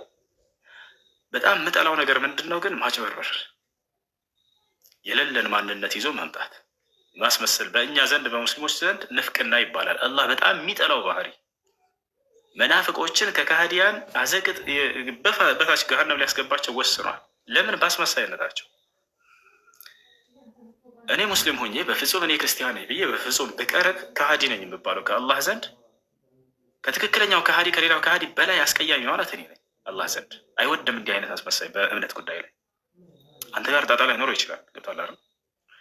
እንደዚህ አይነት ነገር እኛ ጋር አይሰራምና ምን ብለህ ተናግረሃል? ከዚህ በፊት ሙስሊም ነበርኩኝ ስሜም ሙሐመድ አብደላህ ነው ብለህ ተናግረሃል። ገብቶሃል አይደል? እንደው ሙስሊም ከነበርክ አንድ ጥያቄ ብቻ ማንኛውም ህፃን ሙስሊም የሚመልሳትን ማለት ነው ልትጠይቅ ነው። አርካን ሶላት ስንት ነች? እችን መልሳትና ቀጥታ ወደ ጥያቄ ትሄዳለህ። ችግር የለም። አርካን ሶላት ስንት ነው? እኔ አልነበርኩም አልኩ። ስም እኮ ነው መሐመድ እኮ ስም እኮ ነው አይደል? ልጠይቅ ማንኛውም ሰው ልጠይቅ ካልክ በትክክለኛው ስም ዘለቀ በሚለው ስም እንደገና በሌላ ስም ቀይረህ ትመጣለህ። በትክክለኛ ስም ሙሐመድ የሚለውን ታላቁን የነቢ ስለ ላ ስለም ስም ይዘህ አታጭበረብርም። ስለዚህ አሁን ይህን ጥያቄ መልስ። አርካኑ ሶላት ስንት ናት? አልነበርኩም አልኩ። በቃ ልጠይቅና ልውጣ። አርካኑ ሶላት ስንት ናት ካልነበርክ ስምህን ቀይረህ ወዲያው ቀጣይ ያስገባለህ። ወላሂ አንድ ሰው ጠይቆ ቀጣይ ያስገባለሁ ትክክለኛ ስምህን ይዘህ ስትመጣ ጊዜ። አሁን ግን አርካኑ ሶላት ስንት ናት? ስም እኮ ነው። መሐመድ ስም አይደለ እንዴ? ኤልያስ ስም አይደለ እንዴ? ኢየሱስ ስም አይደለም እንዴ? አያቸዋቸው አይደለ? ክርስቲያኖች ኢየሱስ ስም ነው አይደለም? እሱ ኢየሱስ ስም ነው አይደለም? ቆይ አንዴ አርካኑ ማን ነው? ክርስቲያኖች እንድታውቁ የምፈልገው ነገር ወላሂ ላዚ እዚህ ሶሻል ሚዲያ ላይ እንዲህ አይነት ስም ይዘው እየመጡ የእናንተ ልጆች በሚከፍቷቸው ላይፍ ላይ ይገቡና እኔ ሙስሊም ነበርኩ ከዚህ በፊት እያሉ ድራማ ይሰራሉ። ማንን መሰላችሁ እያጭበረበረው ያሉት? ወላሂ ላዚም እናንተ ከታች የሚከታተለው ህዝብ ላይ አይምሯቸው ላይ ምን እየቀረጹ ነው? ይሄማ እስልምናን ተረድቶ ነው የመጣው ማለት ነው። ስለዚህ በቃ በእናንተ ላይ የሆነ ጨዋታ እየተጫወቱባቸው ነው፣ ፖለቲካ እየሰሩባቸው ነው። በቃ ይሄን እንደተባነኑ ነው። ሱሱ አሁን የጠየቅኩት ጥያቄ አንድ ህፃን ሙስሊም የሚያውቀው ጥያቄ ነው። ግን ይህ መመለስ አይችልም። ጥያቄውን ይጠይቅ። ምን ችግር አለው? በቃ ለዳዊት ስል በቃ ሌላ ዳዊት ይጠይቅ። በቃ ጥያቄውን እያለ ነው። ጠይቅ በቃ ያላ ጥያቄ ምንድን ነው? ልጠይቃ ውስ ጥያቄ ምን አልከኝ? እሺ አባት እሺ ንጌት እሺ አባቴ ከዘቡር ከእንጂል ከአቅራ ልክ እስከ አሁን ሙሐመድ እስካለበት ድረስ ዘንድ ሙሐመድ 10 ዓመት አይደለም፣ ሙሐመድ 20 ዓመት አይደለም፣ ሙሐመድ 40 ዓመት እስከ 40 ዓመቱ ድረስ ማለት ነው። ዘንድ አላህ የሚባለው እዛ በፊት ከነበረ እውነቴን ነው። አላህ የሚባለው እዛ በፊት ከዘቡር ከኢንጂል ከአቅራ ነው ያልከው? ከኢንጂል ከአቅራ ከዘቡር ከቶራት አቅራ ምንድን ነው? ኢቅራ ለአዳም የወረደለት ኢቅራ ማለት ነው። ለአዳም የወረደለት ረስቼው ነገር። ኢቅራ ለአዳም የወረደለት ዘድ ከዛው። እሺ ተረዳኝ። ዝም ልሳኔን አጠናክረውና ተረዳኝ። እየተረዳሁ ነው ስላልገባኝ ነበር። ይቅርታ። ለአዳም የወረደለት ነው አቅራ። ከእነዚህ ሁሉ መጽሐፎች ለሙሴ ለዳዊት ኦር እንደዚህ አይነት ለወረደላቸው ብለህ ልናምነው የነበረው መጽሐፍ ከዚህ ሁሉ አላህን እመኑኝ ያለበት ሙሐመድ ውጭ የተጻፈ መጽሐፍ ሐዲስ፣ ቁርአን ይህን ሁሉ ሙሐመድ የጻፋቸው አይደለን? የሙሐመድ የተጻፈ መጽሐፍ ነው ብለው የሙሐመድ መጽሐፍቶች ናቸው። አሁን በእንግሊዝኛ ውስጥ አንበው። እሺ አንደኛ ለአዳም አቅራ የሚባል መጽሐፍ ተሰጠ ያልከው ውሸት ነው። እንደዚህ የሚባል ነገር የለም።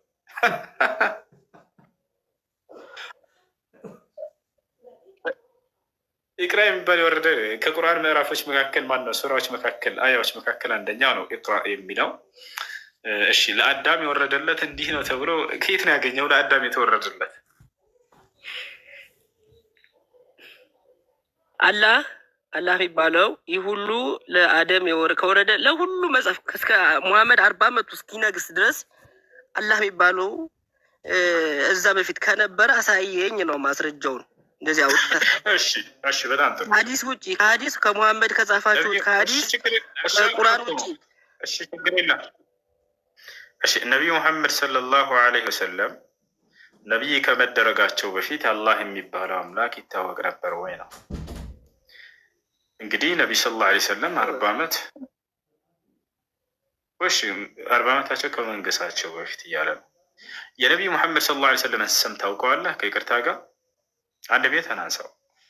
የሙሐመድ የነቢ ሰለላሁ ዐለይሂ ወሰለም ስማቸው ማን ይባላል? ሄሎ ዶክተር ማለት እኔ በጣም ውዝግብግብ ብዙ መጽሐፍቶችን አገላብጫለሁ። ልመልስልህ ነው። ከነቢዩ ሙሐመድ ሰለላሁ ዐለይሂ ወሰለም በፊት የአላህ ስም ይታወቅ እንደነበር ማስረጃ ሰጠ ነው። ስማቸው ማን ይባላል? አንድ ጊዜ ካላወቀውም በላይ አላውቀውም። አታውቀውም? ሙሐመድ ብኑ አብድላህ ይባላሉ። ሙሐመድ የአባታቸው ስም ማን ይባላል? አብደላህ ይባላል። የአላህ ባሪያ ማለት ነው። የአያታቸው ስም ጦልቢ። ነቢዩ ሰለላሁ ዐለይሂ ወሰለም የአያታቸው ስም ማን? ጦልቢ አብዱል ሙጠሊብ። ሙተልቢ ነው። ሙተልቢ እንደዛ አካባቢ ነው። የአባታቸው ስም አብደላህ እንደሆነ ታውቃለህ አይደለ? አብደላህ ያውና አላህን እኮ በደንብ አድርገው ያውቁት ነበር። የነቢ ሰለላሁ ዐለይሂ ወሰለም አባት ራሱ ስሙ ማን ነበር? አብደላህ ይባል ነበር። የአላህ ባሪያ ማለት ነው። የአላህ ባሪያ ማለት ነው። ነቢዩ ሰለላሁ ዐለይሂ ወሰለም መጥተው እንዳዲስ አይደለም አላህን ያስተዋወቋቸው። ለዚህም ነው አምላክ አላህ እንዳይተረጋጋ አላህ ምን ይላቸዋል? ለነቢ ሰለላሁ ዐለይሂ ወሰለም ወለኢን ሰአልተሁም መን ኸለቀ ሰማዋት ወልአርድ ለየቁሉነ አላህ አለ። ሙሐመድ ሆይ እነዚህን የመካ ህዝቦችህን ሰማይና ምድርን ማን የፈጠረው ብለህ ብትጠይቃቸው ይላቸዋል። ገና ሳይጠይቋቸው ማለት ነው። አላህ ነው ይሉሃል፣ ያውቃሉ ይሄን አለ። ነገር ግን ችግራቸው ምን ነበር? የመካ ሰዎች አምልኮውን ለአንዱ አምላክ ለአላህ ብቻ አያደርጉም ነበር። ታዲያስ ለሌሎች አካሎችም ያጋሩ ነበርና ነው። አያቸው አይደለ? ምን ነበር መሰላችሁ እምነታቸው የእነዚያ መካ ሰዎች? አሁን የምነግራችሁ ታሪክ ከነቢ ሰለላሁ ዐለይሂ ወሰለም በፊት ስለነበረው ትውልድ ነው። ምክንያቱም ልጁ የሚፈልገው ከነቢ ሰለላሁ ዐለይሂ ወሰለም በኋላ የመጣን ህግ ሳይሆን ከዚያ በፊት ስለነበረው ህግ ነው እየጠየቀ ያለው። የመካ ሰዎች እምነታቸው ምን ነበር ከተባለ በአብርሃምና በኢስማኤል በኩል ያገኙትን አንዱን አምላክ አላህን ይገዙ ነበር። እነዚህ ሰዎች አላህን ይገዙ ነበር። ሰማይና ምድርን የፈጠረው እርሱ ነው ብለው ያምናሉ። ነገር ግን ምን ይላሉ የመካ ሰዎች መሰላችሁ? እኛ ጻድቆች አይደለንም፣ ወደ አምላክ የሚያቃርቡን ጻድቃን ያስፈልጉናል። ስለዚህ በመካከላችን በእኛና በአምላክ መካከል አማላጆችን እንያዝ፣ እነርሱን የምንመረጡ መላእክቶችን፣ ጻድቃኖችን፣ ቅዱሳኖችን ብለው የሚያስቧቸውን ላት፣ መናት፣ ዑዛ፣ ሁበል እያሉ እየጠሯቸው እነዚህን ምን አደረጓቸው? እየቀረጹና እየሳሉ በመካ አቅራቢያ አስቀመጧቸው። ገብታችኋል አይደለ? ከዚያም በኋላ ለእነዚያ ይሰግዱላቸዋል። እንዴ ለምን ታመልካላችሁ ሲባሉ መቼ አመለክናቸው? እኛ የምናመልከው አንዱን አምላክ ብቻ ነው አላህን። እነዚህን ሲባሉ ለምንድነው የምትሰግዱላቸው ሲባሉ የክብር ስግደት። ምንድን ናቸው? አማላጆቻችን ብቻ ናቸው ይላሉ። ልክ እንደ ዛሬው እንደ ክርስቲያን ህዝብ ማለት ነው። አንድ አምላክ አለ ብለው ያምናሉ አይደለ? ራሱን በሶስት አካል ገልጠዋል ብለው ይሉም እንኳን ነገር ግን ምን ይላሉ? እኛ ጻድቅ አይደለንም እና በመካከላችን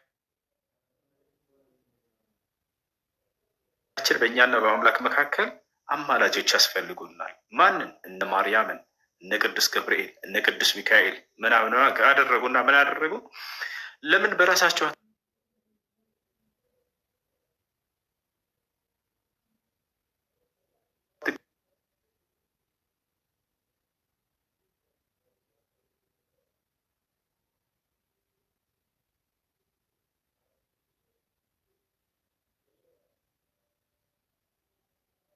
ያምኑ ላ ነበረ ማለት ነው። ይህን ይመስላል። እሺ አይ ውሱ አሁንም አልተመለሰም። በማስረጃ ግን የተደገፈ ነገር አንድም ነገር አላነበብኩም እስካሁን። በቃ ላውጣለች፣ ችግር የለውም። እሺ የመካ ሰዎች እዛ በፊት ከሀዲስ ውጭ ከሀዲስ ውጭ ሀዲስንማ ሙሐመድ ነው ያጥፋል። ችግር የለውም አልኩህ እኮ ዘለቀ። እሺ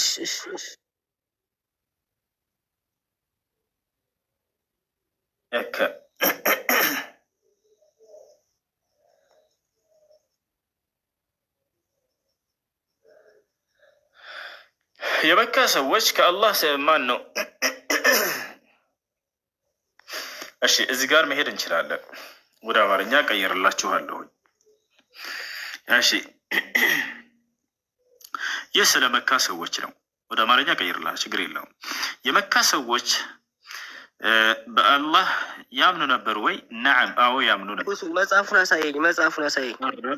ተረጋጋ፣ ቀስ ብለህ አትረብሽ። ከምን አይነት መጽሐፍ ነው እንድሰጠህ የፈለግከው? ከምን አይነት መጽሐፍ ልስጥህ? አማርኛ ሀዲስ ውጭ ሀዲስን ቁርአንም እኮ በአንድ አይነት ስቴፕ የተጻፈ ችግር የለውም። ያውና ላሳይህ እኮ ነው ዘለቀ። ያው ነብዩ ሰለላሁ ዐለይሂ ወሰለም ከመምጣታቸው በፊት ቀይሬ ላሳይህ። በቃ ወደ አማርኛ ልቀይርልህ እዚህ ቦታ ላይ። እሺ ያው እና መጽሐፉ ምን ይባላል? ኪታቡል ዘለቀ ረቀም 14 صفحة 500 ያው እና ምን ይላል እዚህ ቦታ ላይ? ወደ አማርኛ ልቀይርልህ። የጃህልያ ሰዎች ነቢዩ ሙሐመድ ሰለላሁ ዐለይሂ ወሰለም ከመምጣታቸው በፊት አላህ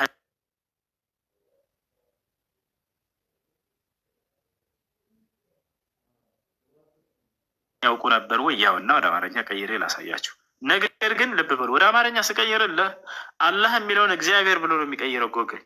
እሺ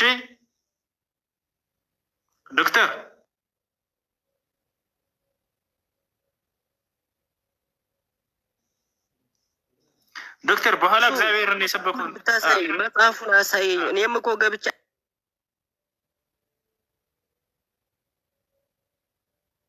አየዋለሁ። መጽሐፉን አሳየኝ።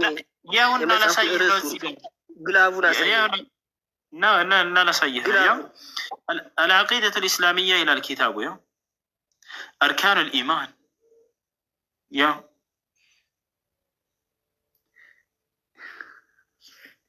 ያን ወደ አማርኛ ቀይሬ ላሳየሽ። አንስ ቦታ ላይ ነቢ ሰለላሁ ዐለይሂ ወሰለም ከመምጣታቸው በፊት ስለነበረው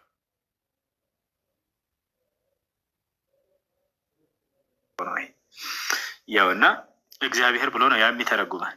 አረቦች በቅድመ እስልምና ዘመናቸው ሁሉን ቻይ የሆነውን አላህን ያውቁትና ያከብሩት ነበር።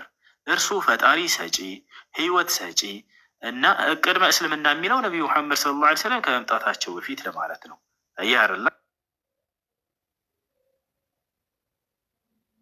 ስለዚህ እነዚህ ሰዎች ማንን?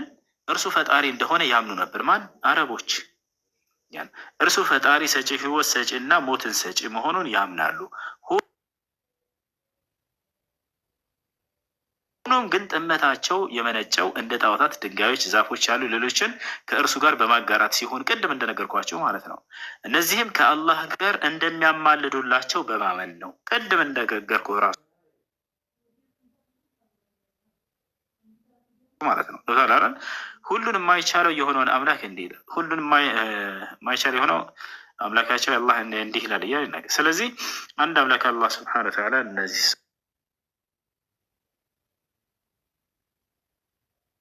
ሰዎች ይገዙ ነበር ማለት ነው። ይህ ነው እሺ ሌላ አላሳየህ? ከራስህ ለምን አላሳየህ? ለምን በእስክሪብቶ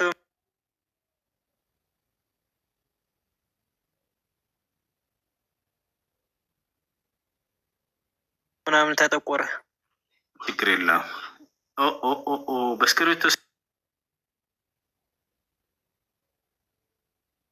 በእስክሪብቶ እየጠየቅ ነው ደግሞ በእስክሪብቶ ለምን ተጠቆረ እያለ ነው።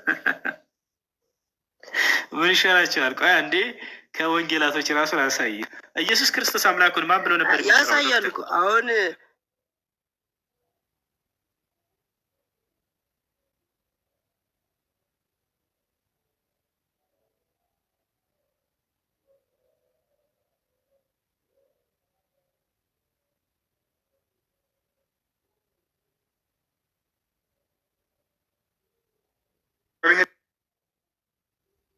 እያለ ነው አምላክን ስሙን ያስተማረው። አባቴ ነው የሚለው፣ ወደ አባቴ ነው የሚለው፣ ወደ አባቴ ነው የሚለው። ዮሐንስ ወንጌል ምዕራፍ 8 ቁጥር 40 ላይ ምን ይላል? ኢየሱስ ክርስቶስ ከእግዚአብሔር የሰማሁትን እውነት የምነግራቸው ሰው ነኝ ይላል። እግዚአብሔር የሚለው አምላኩን ነው። ኢየሱስ ክርስቶስ አምላኩን አይደለም አባቱን ነው። እሺ አምላክ ኢየሱስ ክርስቶስ ዮሐንስ ወንጌል ምዕራፍ 20 ቁጥር 17 ወደ አምላኬ ወደ አምላካቸው አድርጋለሁ ይላል። ይህን አምላኩን እግዚአብሔር እያለ ይጠራዋል ኢየሱስ ክርስቶስ። አሁን ጥያቄ እሱ ሳይሆን ምንድን መሰለህ? እግዚአብሔር የሚባለው የአምላክ ስም ነው? እግዚአብሔር የሚባለው የአምላክ ስም ነው? እግዚአብሔር የሚባለው የአምላክ ስም ነው ወይ? የአብ ስም ነው። የአብ ስም ነው። በጣም ጥሩ። አብና አላህ በጣም ዲፈረንስ አላቸው እኮ ሁስዬ። አሁን ማንም አይደለም እንዲሆንም አልፈልግም። በቃ አንድ አይደለም። አብ እግዚአብሔር ይወልዳል። አብ ደግሞ አዳምጠሽ ቆይ አንዴ።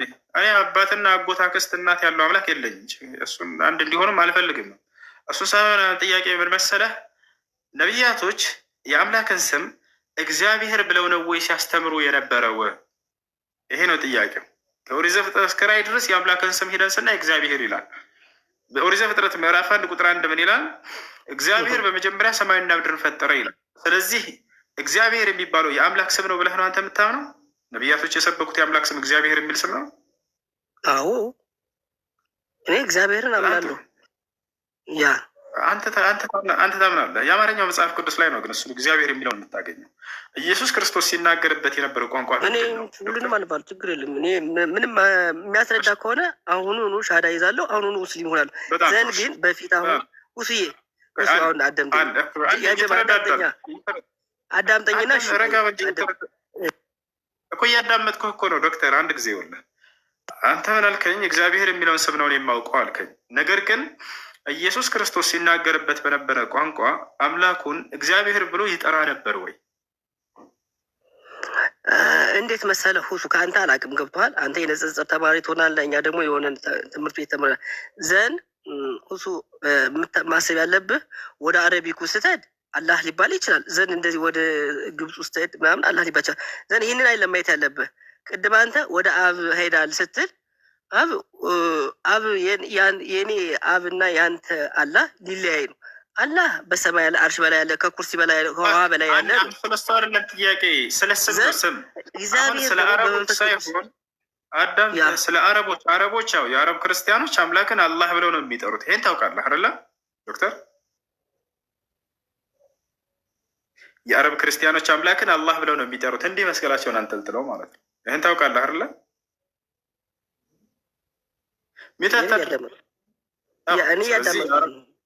የአረብ ክርስቲያኖች አምላክን አላህ ብለው እንደሚጠሩ ታውቃለህ አይደለ? አዎ አዎ፣ በጣም ጥሩ። መጽሐፍ ቅዱሳቸውንም አሁን ከፍቼ ባሳየህ የአረብ ክርስቲያኖች ከኦሪት ዘፍጥረት እስከ ራዕይ ድረስ የአምላክ ስም አላህ ብለው ነው ያስቀምጡት። ኦሪት ዘፍጥረት ምዕራፍ 1 ቁጥር 1 እኛ ፊልበድኢ ኸለቀ ላሁ ሰማዋት ወልአርድ ነው የሚለው። አላህ በመጀመሪያ ሰማይና ምድርን ፈጠረ ነው የሚለው። ኢየሱስ ክርስቶስ ዮሐንስ ወንጌል ምዕራፍ 8 ቁጥር 40 ላይ ምን ይላል? በአረበኛው መጽሐፍ ቅዱስ ላይ ወቱሪዱነ አን ተቅቱሉነኒ ወአነ ኢንሳኑን ቀድ ከለመኩም ቢልሐቅ አለዚ ሰሚዕቱ ሚን አላህ ይላል። እኔን ግን እናንተ ልትገድሉ ትፈልጋላችሁ። አብርሃም እንዲህ አላደረገም። እኔ ከአምላኬ ከአላህ የሰማሁትን እውነት የምነግራችሁ ሰው ነኝ ይላል ኢየሱስ ክርስቶስ። ከአላህ የሰማሁትን እውነት እያለ ቃል በቃል ይናገራል። እሺ አሁን የአረብ ክርስቲያኖች አምላክን አላህ እንደሚሉ አምናለችሁ። በጣም ጥሩ ነው። ይሄ ከፈለጋችሁ ነው ትቻ ያሳያቸዋለሁ። አንብቤም ስለማቅ አሁን ግን ጥያቄ ስለ አረበኛ ሳይሆን ስለ አረበኛ ሳይሆን ስለ ኢትዮጵያኖችም ስለ ፈረንጆችም ቋንቋ ምናምን ሳይሆን ዋናው ምን መሰለህ አንተ ሊያሳምንህ የሚገባው ራሱ ኢየሱስ ክርስቶስ ሲናገርበት በነበረ ቋንቋ የአምላኬ ስም ማን ነው የሚለው ነው ሊያሳምንህ የሚገባው። በዚህ እንስማማለን ማለት ይህ እኮ ይኸውልህ በየሀገሩ አሁን ኢትዮጵያውያኑ ራሱ ብዙ ጎይታ ይባላል፣ ኦር እንደዚህ ይባላል፣ ኦር እንደዚህ ይባላል። ይለያያል። ሰፋ አድርገን ነገሮችን ማሰብ ነው። ዘንድ ግን እዚህ ጋር አሁን ጥያቄ ሙሐመድ 10 ዓመት አይደለም፣ ሙሐመድ 20 ዓመት አይደለም፣ ሙሐመድ 30 ዓመት 40 ዓመት እስከ 40 ዓመቱ ድረስ የነበረ መጽሐፍ ወረደ ወይ ወረደልኝ ካለ አድምጠኝና እኔ ደግሞ አንተ ደግሞ ታስረዳ የሚወት አድርጌ አድምጣለሁ። ችግር የለብኝም እኔ ለማድመጥ ማለት ነው።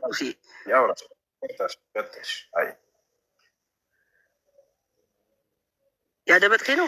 ቀጥል እያልኩ ነው ጓደኛዬ። አይለም 40 ዓመት እስኪሆነው ድረስ እዛ በፊት አሁን አላህ የሚባለው የተጻፈ መጽሐፍት እንደነ ሙሴ ኦር እንደ አሁን ዘቡርን ብታመጣልኝ፣ ተውራትን ብታመጣልኝ፣ ኦር እንደዚህ አይነት ነገሮችን ብታመጣልኝ አሁኑኑ ሻዳ ይዛለሁ። እውነቴን ነው። እውነት አሁን ብዙ ጊዜ አድምጣለሁ።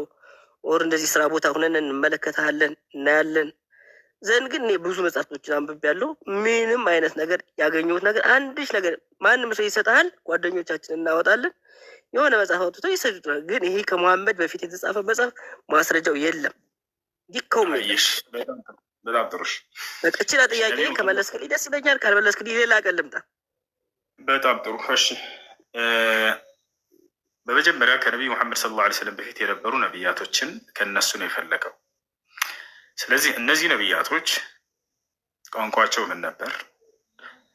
ቋንቋቸው ምን ነበር? አንዴ ዶክተር ቋንቋቸው ምን ነበር የሚናገሩበት? አሮማይክ ነው አይደለ? አሮማይክ ነው አይደለ? ችግር የለም ችግር የለውም ሳይሆን ካላወቀው ችግር የለውም። ከፍቼ አላውቀውም አስረዳኝ። ችግር ሊኮል ማር ነው የገባው። ካላወቀው ችግር የለውም። በቃ ራሳችን ነው እንመልከት። አሁን የኢየሱስ ክርስቶስ ቋንቋ ምን ነበር ብለን በአጭሩ እንመልከት። ራሳችን እያየን አሁን አንተ ራስህ እያየህ ታረጋግጣለህ። እዚህ ጋር የኢየሱስ ክርስቶስ ቋንቋ ምን ነበር የሚለውን እንመለከታ እንጻፍ። ዋት ላንጉዌጅ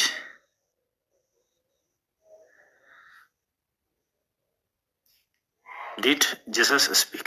ኢየሱስ ክርስቶስ ሲናገርበት የነበር ቋንቋ ምንድን ነው? ያውና ጂሰስ ያውና አሮማይክ ቋንቋ እንደሚናገር ተቀምጦልሃል አይደለ? አንድ ሜታን አንሳው።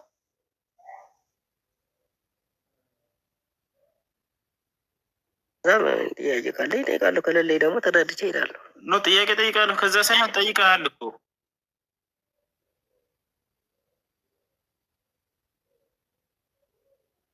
ጥያቄ ጠይቀሃል። እሱ ልመልሰህ ክልህ ከተሳሳትኩ እንድታስቆመኝ ነው።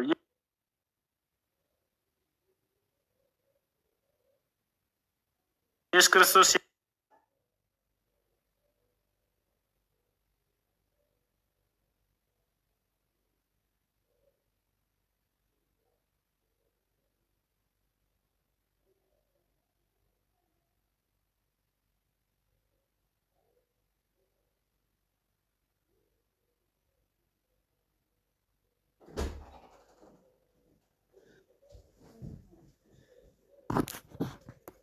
ያን አሮማይክ ዲክሽነሪ ላይ እንገባለን። ያን አሮማይክ ዲክሽነሪ ላይ ገባን። እስኪ እንመልከትና እዚህ ጋር የአምላክ ስም ማን ነው የሚለውን እንፈልግ።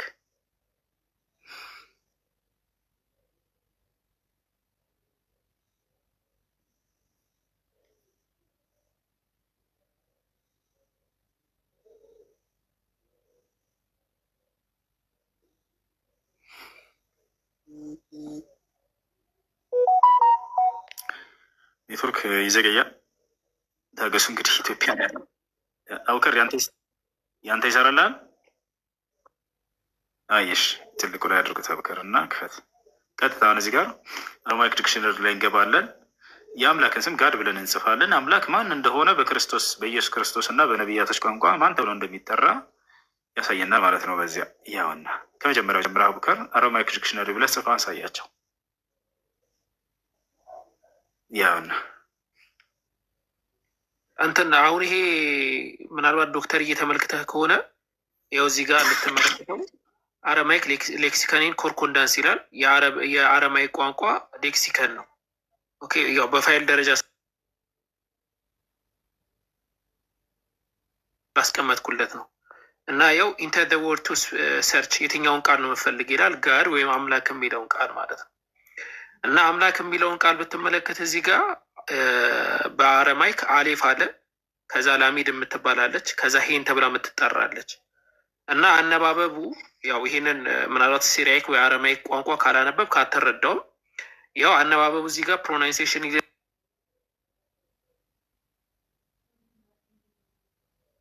እና ምን ብሎ ነው ያስቀመጠው? እዚህ ጋር ኢስተርን እና ዌስተርን ላይ ያስቀመጠዋል። ኢስተርን ላይ ምን ብሎ ነው ያስቀመጠው ዶክተርዬ? አላህ ይላል። አያ ይኸው እና አረማይክ ቋንቋ ነው። አረማይክ ቋንቋ ደግሞ ያው ብዙዎች የተናገሩት እንደሆነ ቅድም ሁሱም አንስተውልሃል። የተለያዩ እንትኖችም እንትን ማለት ትችላለህ። ይሄ እነዚህ ሁሉ እነ ኖህ እና አብርሃም ምናምን ጨምሮ አብዛኞቹ አረማይክ ቋንቋን ይናገሩ እንደነበረ ይጠቅሳሉ። የአምላክን ስም ከተናገሩ በኋላ ከዛ ኢየሱስ ክርስቶስ ደግሞ the language of Jesus and his disciple was አረማይክ ብሎ ነው የሚያስቀምጠው። ጂሰስ እና የእሱ እንትኖች አረማይክ ቋንቋን ይናገሩ ነበረ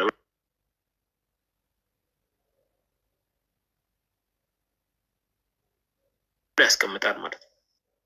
ቀጥሎ እሱ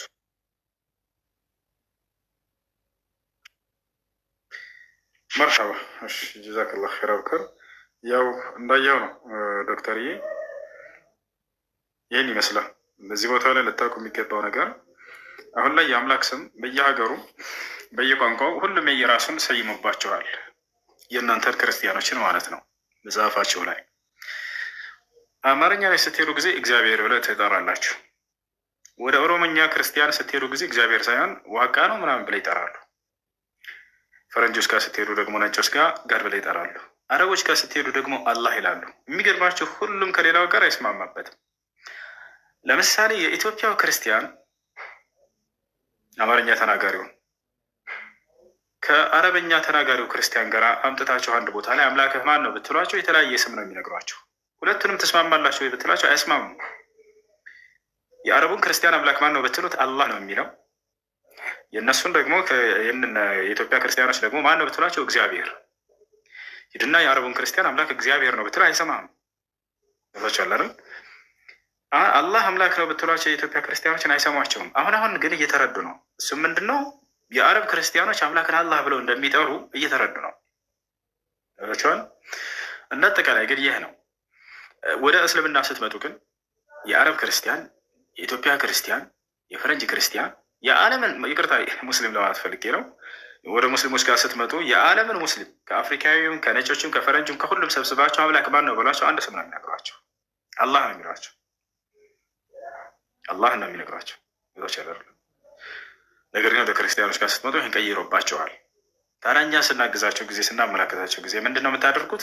ከዚህ ሁሉ ለምንድን ነው ክርስቶስ የሚናገርበትን ቋንቋ ፈልጌ አምላኩን ማን ብሎ እንደሚጠራ አምላካቸውን ማን ብለው እንደሚጠሩ ነብያቶች የማልፈልገው ብላችሁ ራሳችሁ ፈልጉት። ስለዚህ ስናሳያቸው ጊዜ ክርስቶስ ቋንቋ ምን ነበር የሚናገርበት ብላችሁ ስታዩ አረማይክ ነው። በአረማይክ ቋንቋ የአምላክ ስም ማን ነው ብላችሁ ስታዩ ጊዜ አላህ ነው የሚለው። ገብቶቻል? ማን ነው የሚለው? አላህ ነው የሚለው። ይህን ይመስላል። እሺ ሌላ ጥያቄ ካለ መጠየቅ ትችላለህ። ታገኛለሁ። የትኛውን መጽሐፍ? አሁን ያልከውን ምንድን ነው ያልከው? አረማይክ ነው ምናምን ያልከው መጽሐፍ የት እናገኛለን? ይሄ የምን መጽሐፍ ነው የፈለግከው? አሳየንህ እኮ። አሳየህንን መጽሐፍ እዛ የነበሩ ሰዎችን እንዴት አድርገን ማወቅ እንፈልጋለሁ። እኔ እውነቴን አሁን እኔ እምነት እኮ ነው፣ ሃይማኖት ውስብስብ ያለ ነው፣ ከምታስበው በላይ ነው። ማወቅ ፈልጋለሁ። በቃ እሺ፣ በአረማይክ ቋንቋ የተጻፈውን መጽሐፍ ቅዱስ ፈልገው እና እዚህ ሀገር አላህ ብሎ ታገኛለህ። አሁን የምናግዘህ እነስተ ይሄን የት እንደምታገኝ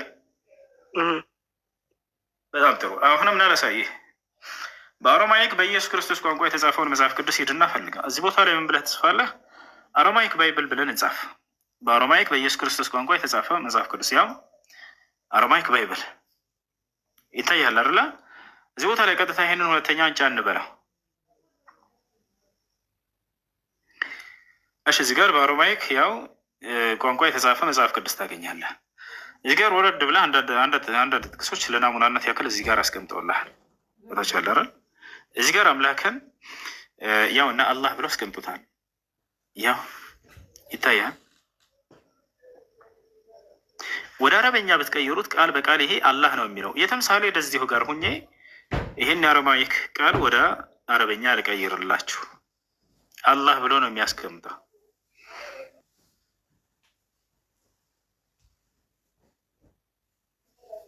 ምን ይላል መሰለህ? ኢሹ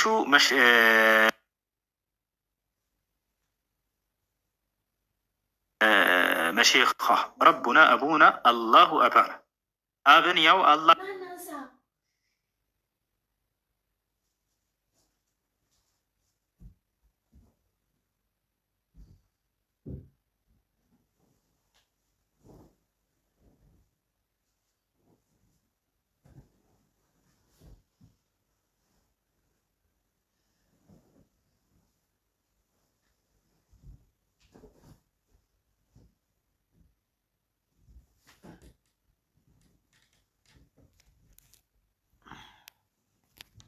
ነባበብ